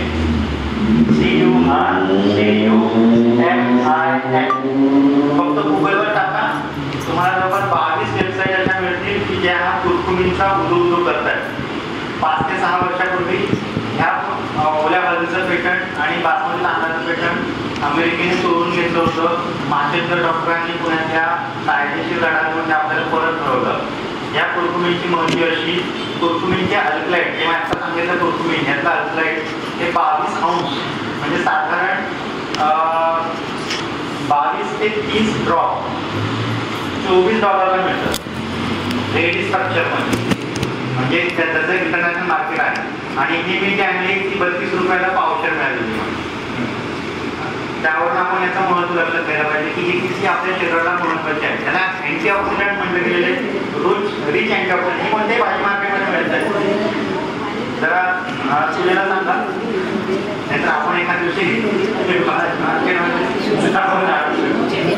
हे भाजी आता हे कसं खायचं तुम्हाला सांगून देतो. म्हणजे आपला नियमित वापर घेतला तर डायबिटीस कसा रोखू शकतो, नियमित वापर घेतला तर कोलेस्ट्रॉल लेवल कसं कमी करता येईल, नियमित वापर घेतला तर बऱ्याचदा आपल्या शरीरामध्ये व्हिटॅमिन डी ची कमतरता होऊन आपल्याला वर्टिगो तयार होतो. व्हिटॅमिन डी ज्यांचं कमी आहे त्यामध्ये 70% असे बसलेले त्यांचं व्हिटॅमिन डी कमी आहे आणि त्यामुळे त्यांना टाक्या चक्रा येतात. पाऊल पडते की बरोबर ते कळत नसतंय. त्यामुळं बऱ्याचदा इम्बॅलन्स होतो बॉडीचा. केस गळायला लागतात, ऊन सहन होत नाही, सांधे ओरडायला लागतात, पाठीचा मणका आवाज द्यायला लागतो. तर हे सगळे व्हिटॅमिन डीचे कमतरता आहे. आता तुम्ही म्हणाल डॉक्टर व्हिटॅमिन डी आणि हळद ह्या सगळ्या सोयीच्या आहेत, म्हणजे आम्हाला त्रास का देत आहे. तर माझं असं म्हणणं आहे, आपण सोयीचा जो मार्ग असतो ना तो कधीच पत्करत नाही. सोयीचा मार्ग मी सगळ्यांना एकच सांगतो, व्हिटॅमिन डी तुम्हाला फुकट पाहिजे असेल तर सकाळी 7:30 वाजता उन्हामध्ये उभं राहायचं 5 मिनिटं. नॅचरल व्हिटॅमिन म्हणजे ते ₹122 गोळीवर तुम्हाला घ्यायला लागणार. व्हिटॅमिन डी ची ₹122 अप्राइस डी म्हणून गोळ्या मिळतात 60K. आठवड्यातून एकदा गोळी घ्यायची असते किंवा सॅचेट घ्यायचं असतं. बरेचसे डॉक्टर तुम्हाला ते सजेस्ट करतील. पण माझं असं म्हणणं आहे, आपल्या अंगणात येत आहे, अंगणात पण नाही आपल्या आपल्या गॅलरीत येत आहे, खिडकीतून येत आहे, टेरेसवर येत आहे, काही नाही तर थोडा आपल्या जेवणात गेली की आपण हॉल बनवला त्या हॉलच्या पुढच्या अंगणात येत आहे. इथून 5 मिनिटं उभे राहतो. आठवड्यातून 2दा तुम्हाला परत कधी व्हिटॅमिन डीचा त्रास होणार. आठवड्यातून 2दा आणि याच्यासाठी एक्सपोज व्हायची गरज नाही. चेहऱ्याला हाताला मिळालं तर पुष्कळ झालं. लगेच तुम्हाला कळेल आपलं डोकं दुखणं कमी व्हायला लागलेलं आहे, मानेचा स्टिफनेस कमी झालेला आहे आणि चक्कर येण्याचं प्रमाण कमी व्हायला लागलं. असा हा व्हिटॅमिन डी फार महत्त्वाचा आहे. व्हिटॅमिन डी जे आहे ना ते आपल्याला परत अल्झायमर किंवा शॉर्ट टर्म मेमरी जे म्हणतो ना आपण त्याच्याकडेही नेतो. जर व्हिटॅमिन डी कमी व्हायला लागलं असेल किंवा व्हिटॅमिन डी अगदी 5, 6, 7, 8 अशा फिगरमध्ये जर आलं तर आपल्याला विस्मरण व्हायला लागतं. म्हणून मी म्हणत होतो लहान मुलांच्या बाबतीमध्ये जे चिडचिड करणारी मुलं आहेत ना त्यांना कुठे जरा उन्हातून उभं करायची सवय लावा. आपणच आठवा करू. आपण आता मागच्या 2 आठवड्यांमध्ये कधी 7:30 वाजता उभे होतो डॉक्टरांमध्ये. आपण कुठं असतो किचनमध्ये सुनबाईंना मदत करायला नाही तर देवघराच्या समोर जग मारत. त्याच्या आधी कामाचा उद्योगच एवढा होता की त्याच्या आधीचा विचारूच नका डॉक्टर. जेव्हा आम्ही वर्किंग होतो इकडचा वर्ग किंवा ज्येष्ठ नागरिक पुरुषांमध्ये रिक्षाच्या लाईनमध्ये, लोकलच्या लाईनमध्ये, AC गाडीमध्ये, AC ऑफिस आणि सुट्टी असेल तर सगळे दिवसाने 7:30 दिवस ते कळतच नाही. रंगोली कधी झाली तेही कळत नाही. ते काळापैकी वेळ आलं तसं नको. त्यामुळं आठवड्यातून एकदा नॅचरल व्हिटॅमिन डी. आता तुम्ही म्हणा डॉक्टर तुम्ही एवढा गरजेचा उद्योग केला पण ही बळतान तोच खातोय, सामान्य बेनिफिट का मिळत नाहीये. हो की नाही. पोह्यात घालतो, उपम्यात घालतो, लग्नाच्या वेळेस आम्हालाही लावली होती कोणीतरी, जखम झाली म्हणूनही तिथं लावली होती. त्याचे बेनिफिट काय मिळत नाही आम्हाला. तर ही हळद ही कच्ची हळद म्हणून मुद्दा मांडला आपण. ती कच्ची हळद जेव्हा हळकुंडामध्ये बनवायची असते किंवा हळद पावडर करायची असते तेव्हा ती सहजासहजी होत नाही. याला चुन्याच्या पाण्यामध्ये किंवा निवळीमध्ये ना 22 वेळा तरी भिजवून ठेवावी लागते. सेटिंग करावी लागतं. 22 वेळा भिजवा वाढवा, भिजवा वाढवा, भिजवा वाढवा. त्यानंतर त्याला शिजवा त्याच्यामध्ये आणि त्यानंतर ते हळकुंड होते. मग ते हळकुंड रामबंधूची MDH घेतो, मग त्याची ती पावडर करतो आणि मग आपण मॉलमध्ये जाऊन ती रामबंधूची हळद पावडर घेऊन घेतो. आणि त्या रामबंधूने एवढी सवय लावलेली की आपण त्याचा दुसरा पर्याय शोधत नाही. आणि हे जेव्हा उकळणं, शिजवणं, वाळवणं होतं तेव्हा तुम्हाला मी मगाशी जो शब्द सांगितला यातलं ऍक्टिव्ह प्रिन्सिपल किंवा औषधी गुणधर्म असणारा अल्कलाइड कुर्कुमिन हे 99% निघून जातं. त्यामुळे आपल्याला काय मिळतो? फक्त स्टार्च अंगाला लावायचा, लग्नाच्या आधी जमा होण्या म्हणून अंगाला लावायचा, लग्न झाल्यानंतर परत एकदा लावायचा आणि पदार्थांचे रंग बदलण्यासाठी म्हणून तो पदार्थ बदलतो. बाकी याचा औषधी म्हणून गुणधर्म काहीही राहत नाही. म्हणून जर याचा औषधी गुणधर्म घ्यायचा असेल तर मुद्दाम याला कच्च्या स्वरूपातच वापरायचं. आता हे खायचं किती? ज्याला खायचं त्याच्या पोटातच आहे, त्याने फक्त तेवढा तुला चावून चावून खायचा. दिवसातून कधीही रात्री 2 वाजता जरी आठवड्यात डॉक्टर आवडेल चावून खा. डॉक्टर आवडेल नाही बरं त्या हळदीला, तर त्या हिशोबाने दिवसातून एकदा बोटाच्या पेऱ्यावडा तुकडा ओली हळद चावून चावून खाणे. आता याच्यामध्ये बऱ्याच जणांनी मला विचारलं, डॉक्टर जरा हळद मीठ लावून ठेवलेलं चालेल का, लिंबू पिळून खाऊ का? पण कोणत्याही गोष्टीसोबत जर आपण एखादी दुसरी गोष्ट जर विसरली ना तर ते स्वतःचे गुणधर्म सोडून त्या पद्धतीने वागायला लागतात. म्हणजे त्यामुळे याला नो लोणची, नो लिंबू, नो मीठ. तुम्ही जर हे खाल्लं तर गाजरासारखं लागेल. मुद्दा मी तर ठेवून जातो, पण नंतर टेस्ट करायचं तर टेस्ट करायचं. मी खाल्ली दुसरे करते तर बऱ्याच जणांनी खाल्लेली नाही. म्हणजे बऱ्याच जणांना हा कल्पना पण नव्हती की ओली हळद मिळते म्हणून. पण बऱ्याच जणांना म्हणजे म्हणून मुद्दा मी घेऊनच जायला नाही तर बऱ्याचदा शंका म्हणजे काय, काही जणांना मला पाठीवर आणून दिलं होतं आंबे हळद. डॉक्टर हे बघा आंबे हळद आणली, मी तिथं पाठीवर आणली होती, नाही माझ्या दवाखान्यातच ठेवली होती आंबे हळद. मी म्हटलं आंबे हळद नाही, ही ओली हळद नाही, ही आंबे हळद आहे. त्यामुळे त्याला पाठीवर बदलायला तशी पाठीवर बदलायची आपल्याला यायला नको. आपण ही ओली हळद म्हणजे कच्ची ओली हळदच घ्यायची. तर ह्या ओल्या हळदीचा उपयोग आपल्याला स्किनसाठी अँटीऑक्सिडंट म्हणून, मेंदू तल्लख राहा म्हणून आणि मगाशी मी जे सांगितलं हृदयविकार, कोलेस्ट्रॉल, तर हृदयविकाराचा एक मागचं एक गणित आहे. आयुर्वेदाने सांगितलं आहे स्वस्थाची व्याख्या काय? समदोषा, समग्नी, समधातू, मलक्रिया, प्रसन्न आत्मेंद्रिय मन, स्वस्थ इथे आपली. आता याच्यामध्ये काय होतं? प्रसन्न आत्मेंद्रिय मन जे शेवटचं आहे ना ते बऱ्याचदा कधीच प्रसन्न राहत नाही. आणि त्यामुळं समदोष, समधातू, समग्नी, मलक्रिया याच्यासाठी डॉक्टर झाले सगळे, पण प्रसन्न आत्मेंद्रिय जर आपलं नसेल तर मग कुठेतरी त्या हृदयाचे ठोके कमी जास्त होत राहतात. कुठेतरी ते मानसिक दडपण आणणं सुरू होतं. मानसिक कारणांमुळे येणारा जो हृदयरोग आहे तो कमी करण्याच्या हिशोबाने आपल्याला हा ओल्या हळदीचा प्रयोग करणं नेहमी फायदेशीर ठरतं.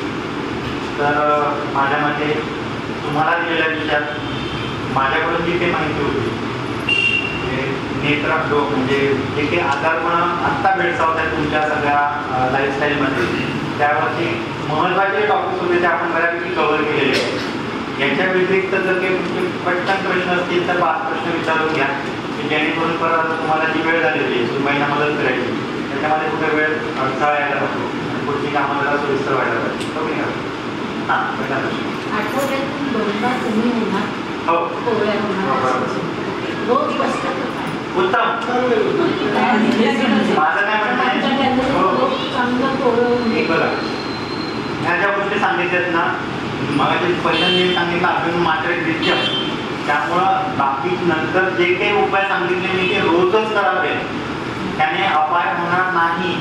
पण मला जसं सांगितलं काही कामाचा व्याप असेल, काही अडचणी असतील, सारखे काय तर आपल्याला जावं लागत असेल त्यांना पण मदत करायला, त्यांच्या घराला काम हातभार लावायला, किंवा सुनबाई नसतील घरामध्ये कामाचा व्याप आपल्यावर येत असेल तर ह्या सगळ्या गोष्टी आपल्याला जमत नाही तेवढ्या. म्हणून मग मी त्याच्यामध्ये अल्टरनेट केले. आठवड्यातून 2दा तरी कमीत कमी आठवड्यातून 2दा, रोज केलं तर फारच होतं. माझ्या एकदा फोन आला तुम्हाला डॉक्टर तुम्ही सांगितलं तसं डोक्यात उन्हात उभं राहिलेली पण आता डोकं दुखायला लागलेलं आहे, हळूहळू चक्कर यायला लागलेली, आता काय करायचं सांगा पटकन.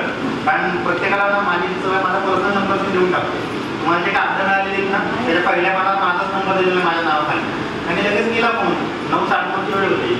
म्हणलं तुम्ही कुठं भेटलं ते म्हणलं नाही तुम्ही ठाण्यात मला ANC प्रोग्राममध्ये सांगितलं होतं गर्भिणी संस्थांमध्ये आलेलं त्याच्या आणि नंतर आता त्यांचा मुलगा 2-2.5 वर्षात झाला होता त्यानंतर त्यांनी फोन दिलेला होता. बरं म्हटलं ठीक आहे उन्हामध्ये जाऊन आता काही त्रास होणार नाही. कुठे तुम्ही? मी नागपूरमध्ये. वेळ होती 9:30ची, महिना होता मेचा. म्हटलं एवढ्या मेमध्ये जर नागपूरला जाऊन 2.5 तास जर उभं राहिला उन्हामध्ये तर मला चक्कर यायची म्हणजे इकडं. त्यामुळे आपण कुठं आहोत, किती वेळ सांगितलेला आहे, कोणतं ऊन सांगितलं आहे याचा आता मी फक्त पाळायचं आणि त्या पद्धतीने फॉलो करायचं. साधारण या दिवसांमध्ये 7:30चं कोवळं होऊन साधारण 5 ते 10 मिनिटं मोठं सफिशियंट. जर थोडा आणखी वेळ मिळाला तर अर्धा तासानंतर घरूनच फोन येतो कुठे घ्या म्हणून. ओके, तर त्या हिशोबाने आपण फक्त मिनिमम 20 मिनिटं झाले आपल्याला किंवा 10 आहे. सायटिकाबद्दल काहीतरी सायटिका हा सर्वाधिक डिसीज आहे. याच्यामध्ये सायटिका जे सुरुवात होते ती तुम्हाला सांगतो. कमरेपासून दुखणं सुरू होतं ते अगदी खाली टाचेपर्यंत. याच्यामध्ये पायाला फोल्ड करता येत नाही, पायावर प्रेशर देता येत नाही आणि पाय सरळ टाकायला आपल्याला त्रास होतो किंवा ज्याला आपण म्हणतो पाय उचलून टाकणं, पाय फरफटायला लागतो आपल्याला, उचलून टाकता येत नाही. तर याच्यामध्ये ना सगळ्यात महत्त्वाचं औषध तुम्हाला सांगून देतो. या औषधाचा तुम्ही काढा बनवून घेऊ शकता, या औषधाचा शेक देऊ शकता, या औषधाला गरम पाण्यामध्ये घालून त्या पाण्याने आंघोळ करून घेऊ शकता किंवा त्याच्या काढ्याने त्या भागाला शेकू शकतात किंवा त्याचा पाला डायरेक्ट गरम करून रुमालामध्ये बांधून त्याने शेकू शकतात. ती औषधे निरगुडी.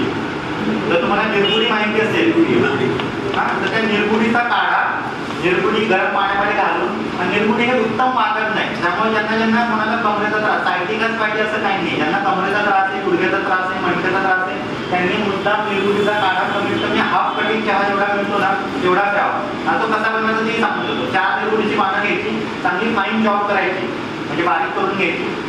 2 कप पाण्याला 1/3 किंवा 1/4 एवढं आटवायचं आहे त्या पाण्याला टाक आणि नंतर फिल्टर करून घ्या. तसा पाला करून तो काढा करून टाका.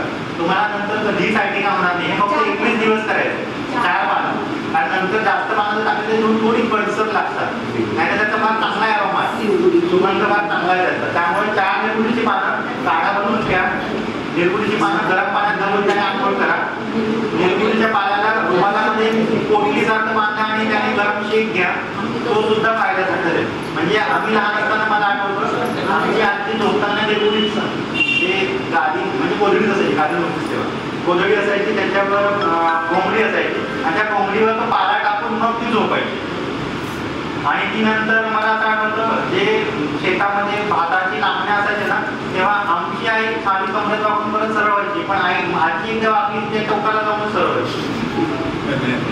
तेवढा इम्पॅक्ट त्या पाल्याचा नुसता त्या पाल्यावर झोपण्यामुळे येत होता असं मला सांगायचं लागतं. त्यामुळं निरगुडी माझं असं म्हणणं आहे की शोभेची झाडं लावण्यापेक्षा ना आजूबाजूला निरगुडीचं कंपाऊंड फार चांगलं होतं आणि तिथं कटिंग केली तर आपल्याला पाहिजे तो शेकही त्याला देता येईल. ओके, पानं सुद्धा पारिजातकाची पानं ही वातासाठी नाही, त्याला वात ज्वर ज्यांना असेल म्हणजे या दिवसांमध्ये येणाऱ्या लहान मुलांमधला कांदण्या, या दिवसांमधल्या कांदण्या त्याच्यासाठी परिपाठाची काढा म्हणून पारिजातकाचाच काढा आहे. हे रेडी औषधी तुम्हाला मिळेल. पण पारिजातकाचा काढा कधी घ्यावा पानांचा जेव्हा तुम्हाला हळीताप आपण म्हणून म्हणजे ताप केलाय, म्हणजे तुम्ही पॅरासिटामॉल घेतली, क्रोसिन घेतली किंवा नाईस वगैरे घेतलेली, अँटीबायोटिक कोणते मेडिसिन घेतलं पण तरी अंग थोडी कडकीसारखं वाटतंय, अंग गरम वाटतंय, कोणी मला हाताला म्हणजे काय ठणठणीत काय ताप करत बसलेला असं जे कंडिशन आहे, थोडी मेकॅनिक टेस्ट आपल्या तोंडाची झालेली आहे, अपचन होत आहे, खायची इच्छा होत नाहीये, जे खायचे ते बाहेरच्या इच्छेनुसार आणून देत नाहीये, फक्त बाहेरच्या बिस्किटचा पुढे आणून देत आहे. अशा वेळेस मात्र आपल्याला पारिजातकाचा काढा जो आहे ना तो फार लागू होतो. पारिजातकाचा काढा करत असताना मात्र एकच पान घ्यायचं, कारण पान बऱ्यापैकी मोठं आहे, पान खरखरीत आहे, त्यामुळे ते पण चॉप करून घ्यायचं. सेम 2 कपाचं 1/4 करायचं, उकळून गाळून पिकवून टाकायचं. पारिजातकाचा तेवढाच उपयोग आहे कांदण्यासाठी किंवा वात ज्वरासाठी. नेक्स्ट डायबिटीससाठी मी म्हणजे मुद्दाम काही पॅरामीटर्स का सांगितलेले. तुम्हाला डायबिटीस असेल ना तुम्हाला प्रत्यक्ष कुठेही कधीही भेटा, माझ्या इथल्या कोणत्याही ओपीडीमध्ये फक्त वेळ घ्या आणि तुम्ही जे सांगितलं तुम्ही भेटून घ्या. पण डायबिटीससाठी जसं मी सांगितलं ना ओली हळद द बेस्ट म्हणजे सगळ्यात उत्तम. पण डायबिटीसमध्ये ना काही पॅरामीटर मला ओळखायला लागते. तुमची आताची शुगर किती आहे, तुमचं कामाचं स्वरूप किती आहे, डायबिटीसमध्ये तुमचं वॉकिंग किती होतंय. मी बऱ्याच जण हा हे वॉकिंगवर आहे बोलायचं. डायबिटीसमध्ये ना वॉकिंगचा फार छंद असतोय, छंदच म्हणत नाही. डॉक्टरने सांगितले चालायला सांगितलं, आपण चालायचं तर किती. मध्यंतरी आम्ही बलसा हॉस्पिटलच्या कॉम्पिटीमध्ये कसं ना डॉक्टरनं मला साखर 250 साखर फास्टिंग घेते, 4 महिने झाले औषधी घेतोय पण ती काही कमीच होत नाही. म्हटलं काय करता त्याच्यासाठी, काय डॉक्टर सांगते तेवढे औषधी घेतो त्यांनी चालायला सांगितलं म्हणून चालतं. माझ्याकडे आले होते ते गुडघे दुखीसाठी, बाकी विषय वेगळा नाही होता माझ्याकडे.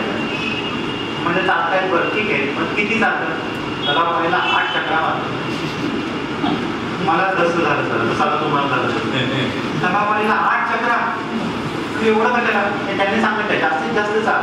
सकाळी उठलो की चालायला जातो डायरेक्ट दुपारी जेवायला त्यामुळे हा अतिरेक झाला. माझं असं म्हणणं आहे आयुर्वेदाने अर्धशक्ती व्यायाम सांगितलेला.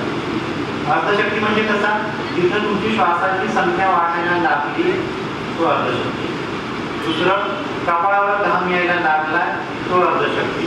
आणि जिथं सांगण्याने सांगितलंय आता मला तुला ओझं वापरून घेता येत नाही तो म्हणजे अर्धशक्ती. तिथं बसायचं. पण उगाच सांगितलंय म्हणून शरीराला ओढायचं असं नाही. त्यामुळं माझं असं म्हणणं आहे minimum 100 metre more than sufficient. Minimum 100 म्हणजे किती आहे तुमचं ग्राउंड बघितलं मी 1 चक्कर मारलं तरी सुद्धा झाली ग्राउंड. मोर दॅन सफिशियंट.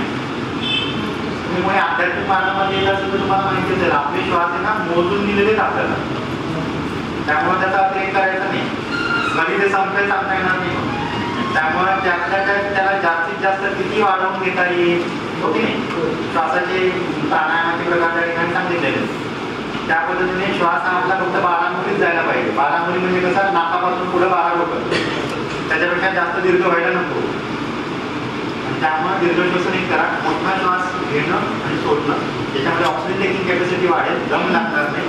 आणि चालणं 100 मीटर एवढं जरी केलं तरी आपल्याला डायबिटीजवरचा आणि हळद 50% उपयोग तिथंच होऊन जाईल.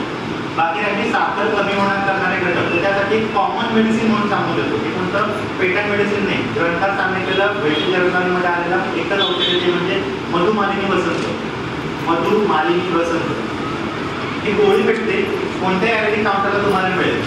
ज्यांना साखर फास्टिंगची शुगर मोर दॅन 150 नेहमी येते किंवा मोर दॅन 200 नेहमी येते, कितीतरी वर्ष झाला गोळ्यापासून म्हणजे कधीच नॉर्मलमध्ये आलेली नाहीये.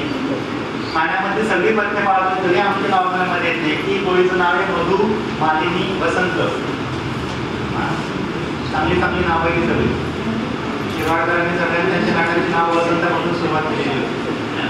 मधुबाला सगळ्यात नाव आहे. मालिनी काम करायला पाहिजे ना.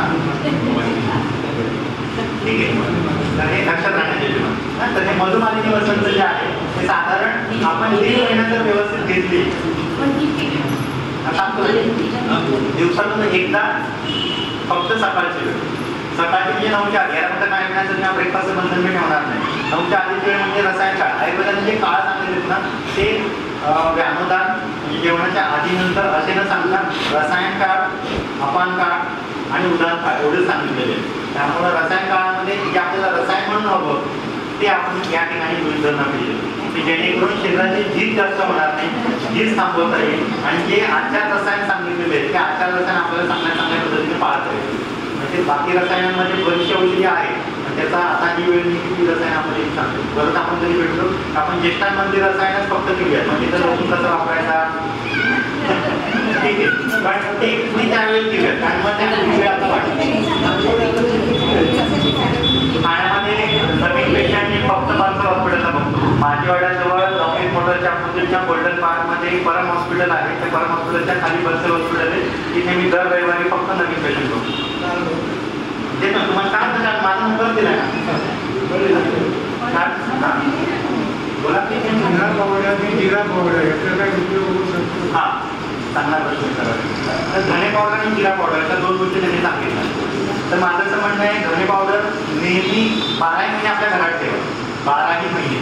आता हा त्याचा पीक टाईम आहे आत्ताच्या ह्या वेळांमध्ये घ्यायचा. ते म्हणजे धने पावडर ही सगळ्या प्रकारच्या युरिन इन्फेक्शनमध्ये काम करणारं औषध आहे. उन्हाळी लागणं, लघवीला गरम होणं, लघवीला बऱ्याचदा डायबेटिक कंडिशनमध्ये लघवीच्या ठिकाणावर येणारे पुरळ, खाज, जखमा पुरुषांमध्ये आणि स्त्रियांमध्ये किंवा लहान मुलांमध्ये. लहान मुलं म्हणजे ज्या पहिली दुसरी तिसरी मुलांना ते पण सांगतात सुरू करताना डॉक्टर मला आग होते त्या ठिकाणी लाल लाल पुरळ आलेले आहेत. तर अशांना नेहमी धण्याचं पाणी द्यावं. आता धण्याचं पाणी कसं द्यायचं? जर पावडर असेल तर 1 लिटर पाण्यामध्ये साधारण 3 चमचे पावडर असेल तर, आणि आपली धने असतील तर 1 लिटर पाण्यामध्ये 2 चमचे मोर दॅन सफिशियंट. 3 तास भिजवा, गाळून घ्या आणि प्यायला सुरुवात करा. म्हणजे एकदा पिलं तरी चालेल, मिक्सिंग करून पिलं तरी चालेल, दिवसभरात संपवलं तरी चालेल. हाच नियम लहानांसाठी सुद्धा. जनरली महिलांमध्ये अशा प्रकारचं युरिन इन्फेक्शन हे 12 महिने असतं. फक्त धणे पावडर नाही. आता मी फक्त धण्यांबद्दल बोलतोय. जिरे पावडरची वेळ वेगळी आहे. बरेच जण उगाच जिरे पण घेत असतात. तर जिरे पावडर हे पाचक म्हणून आलेले. लघवीवर किंवा लघवीशी संबंधित आजारांवर त्याचा उपयोग होत नाही. UTI वर हिऱ्याचा उपयोग होणार नाही. उलट हिरे हे गरम पडतात, त्यामुळे धने हे थंड आहे. धन्याचा वापर युरिन इन्फेक्शन कोणत्याही स्वरूपातलं असेल तर त्या ठिकाणी डोळे झाकून थांबतात. म्हणजे 2 महिन्याचं जरी बाळ असेल तरी त्याला त्या सोबत त्याचे 2 ड्रॉप जरी दिले तरी त्याचं युरिन इन्फेक्शन लगेच थांबते. त्याची लघवी अडलेली असेल, लहान मुलांमध्ये बऱ्याचदा असं त्याची सूज झालेली नाही आणि बाळांचं रडत असतं, त्याला फक्त 1 चमचाभर ते धण्याचं पाणी पाहतात, दुसऱ्या मिनिटाला तो साधारण अर्धा लिटर लघवी करत असतो. अशा पद्धतीने धण्याचा पावडर हा UTI वर म्हणजे युरिनरी ट्रॅक्ट इन्फेक्शन. आणि जिरे पावडर कुठे वापरायची? जिरे पावडर ही हिवाळ्याच्या दिवसामध्ये वापरा. ज्या ठिकाणी आपल्याला विविध अन्नपदार्थ भरपूर खायचे आणि भरपूर पचवायचे अशा ठिकाणी जिऱ्याचं पाणी वापरावं. जिऱ्याचं पाणी हे ताप आल्यानंतर आपण परत इथं वापरू शकतो. म्हणजे ताप आलेल्या लोकांना मी बऱ्याच सांगत होतो, चुनखा आणि जिरे एकत्र करून ते पाणी त्या डॉक्टराला द्या, ज्याला ताप आलेला आहे त्यांच्यामध्ये. दुसरं पाणी त्याला देऊ नका, उगाच ते बिस्लरी खाऊ नका किंवा पिऊ नका.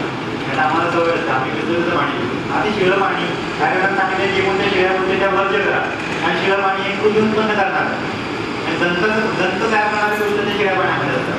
त्यामुळे ताजं पाणी किंवा मारलेलं पाणी तरी वापरा. मारलेलं म्हणजे कसं उकळून तयार केलं असं पाणी.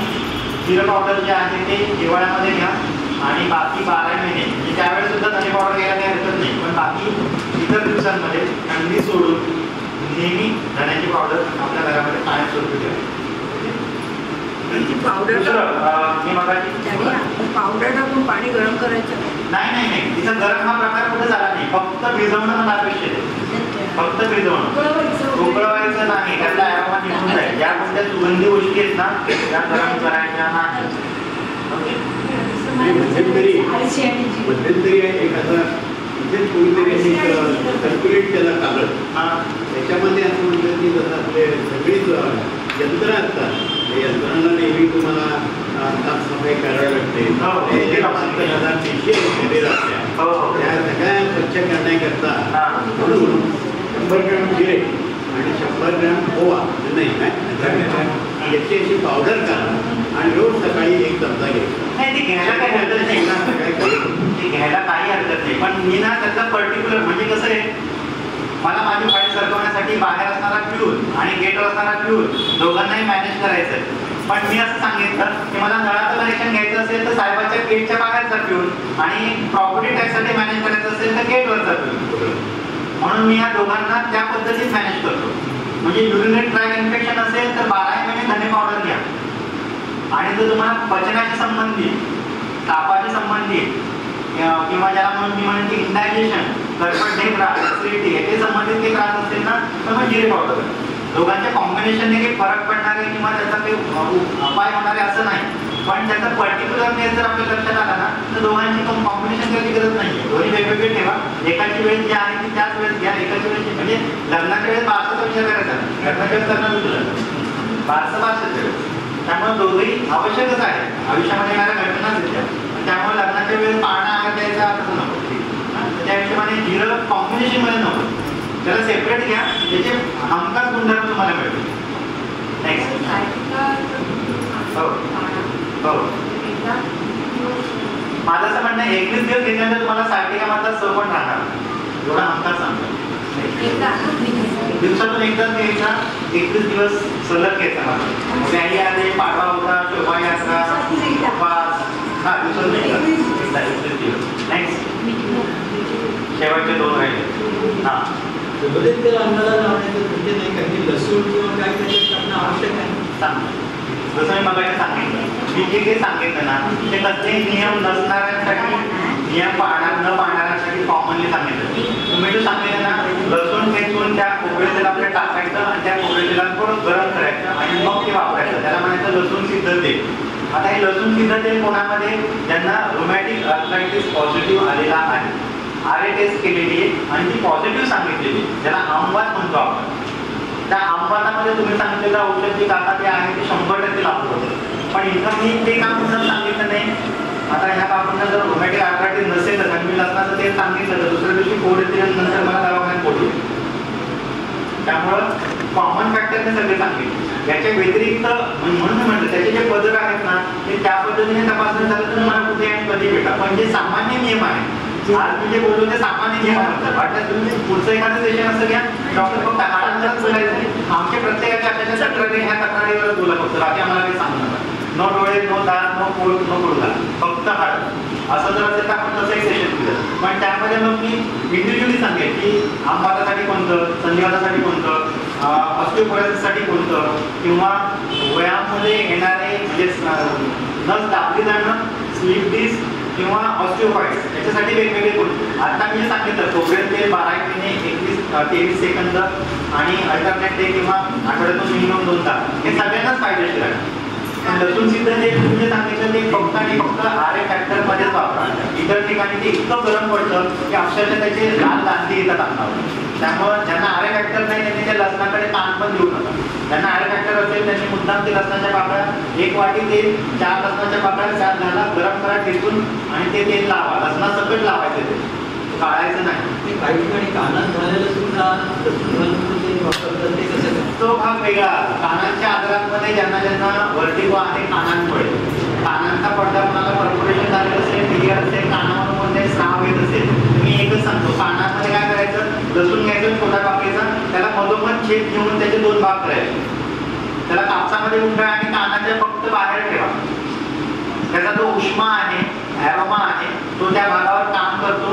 तुम्हाला येणारा बाजरी, आजकाल मुलांना काय झालं, त्याचे वॉकमन कानामध्ये घालून ते 24 तास ते कानामध्येच असतं. झोपताना नांगोळच्या वेळेस बाहेर काढतात, इतर वेळेस काढतही नाही.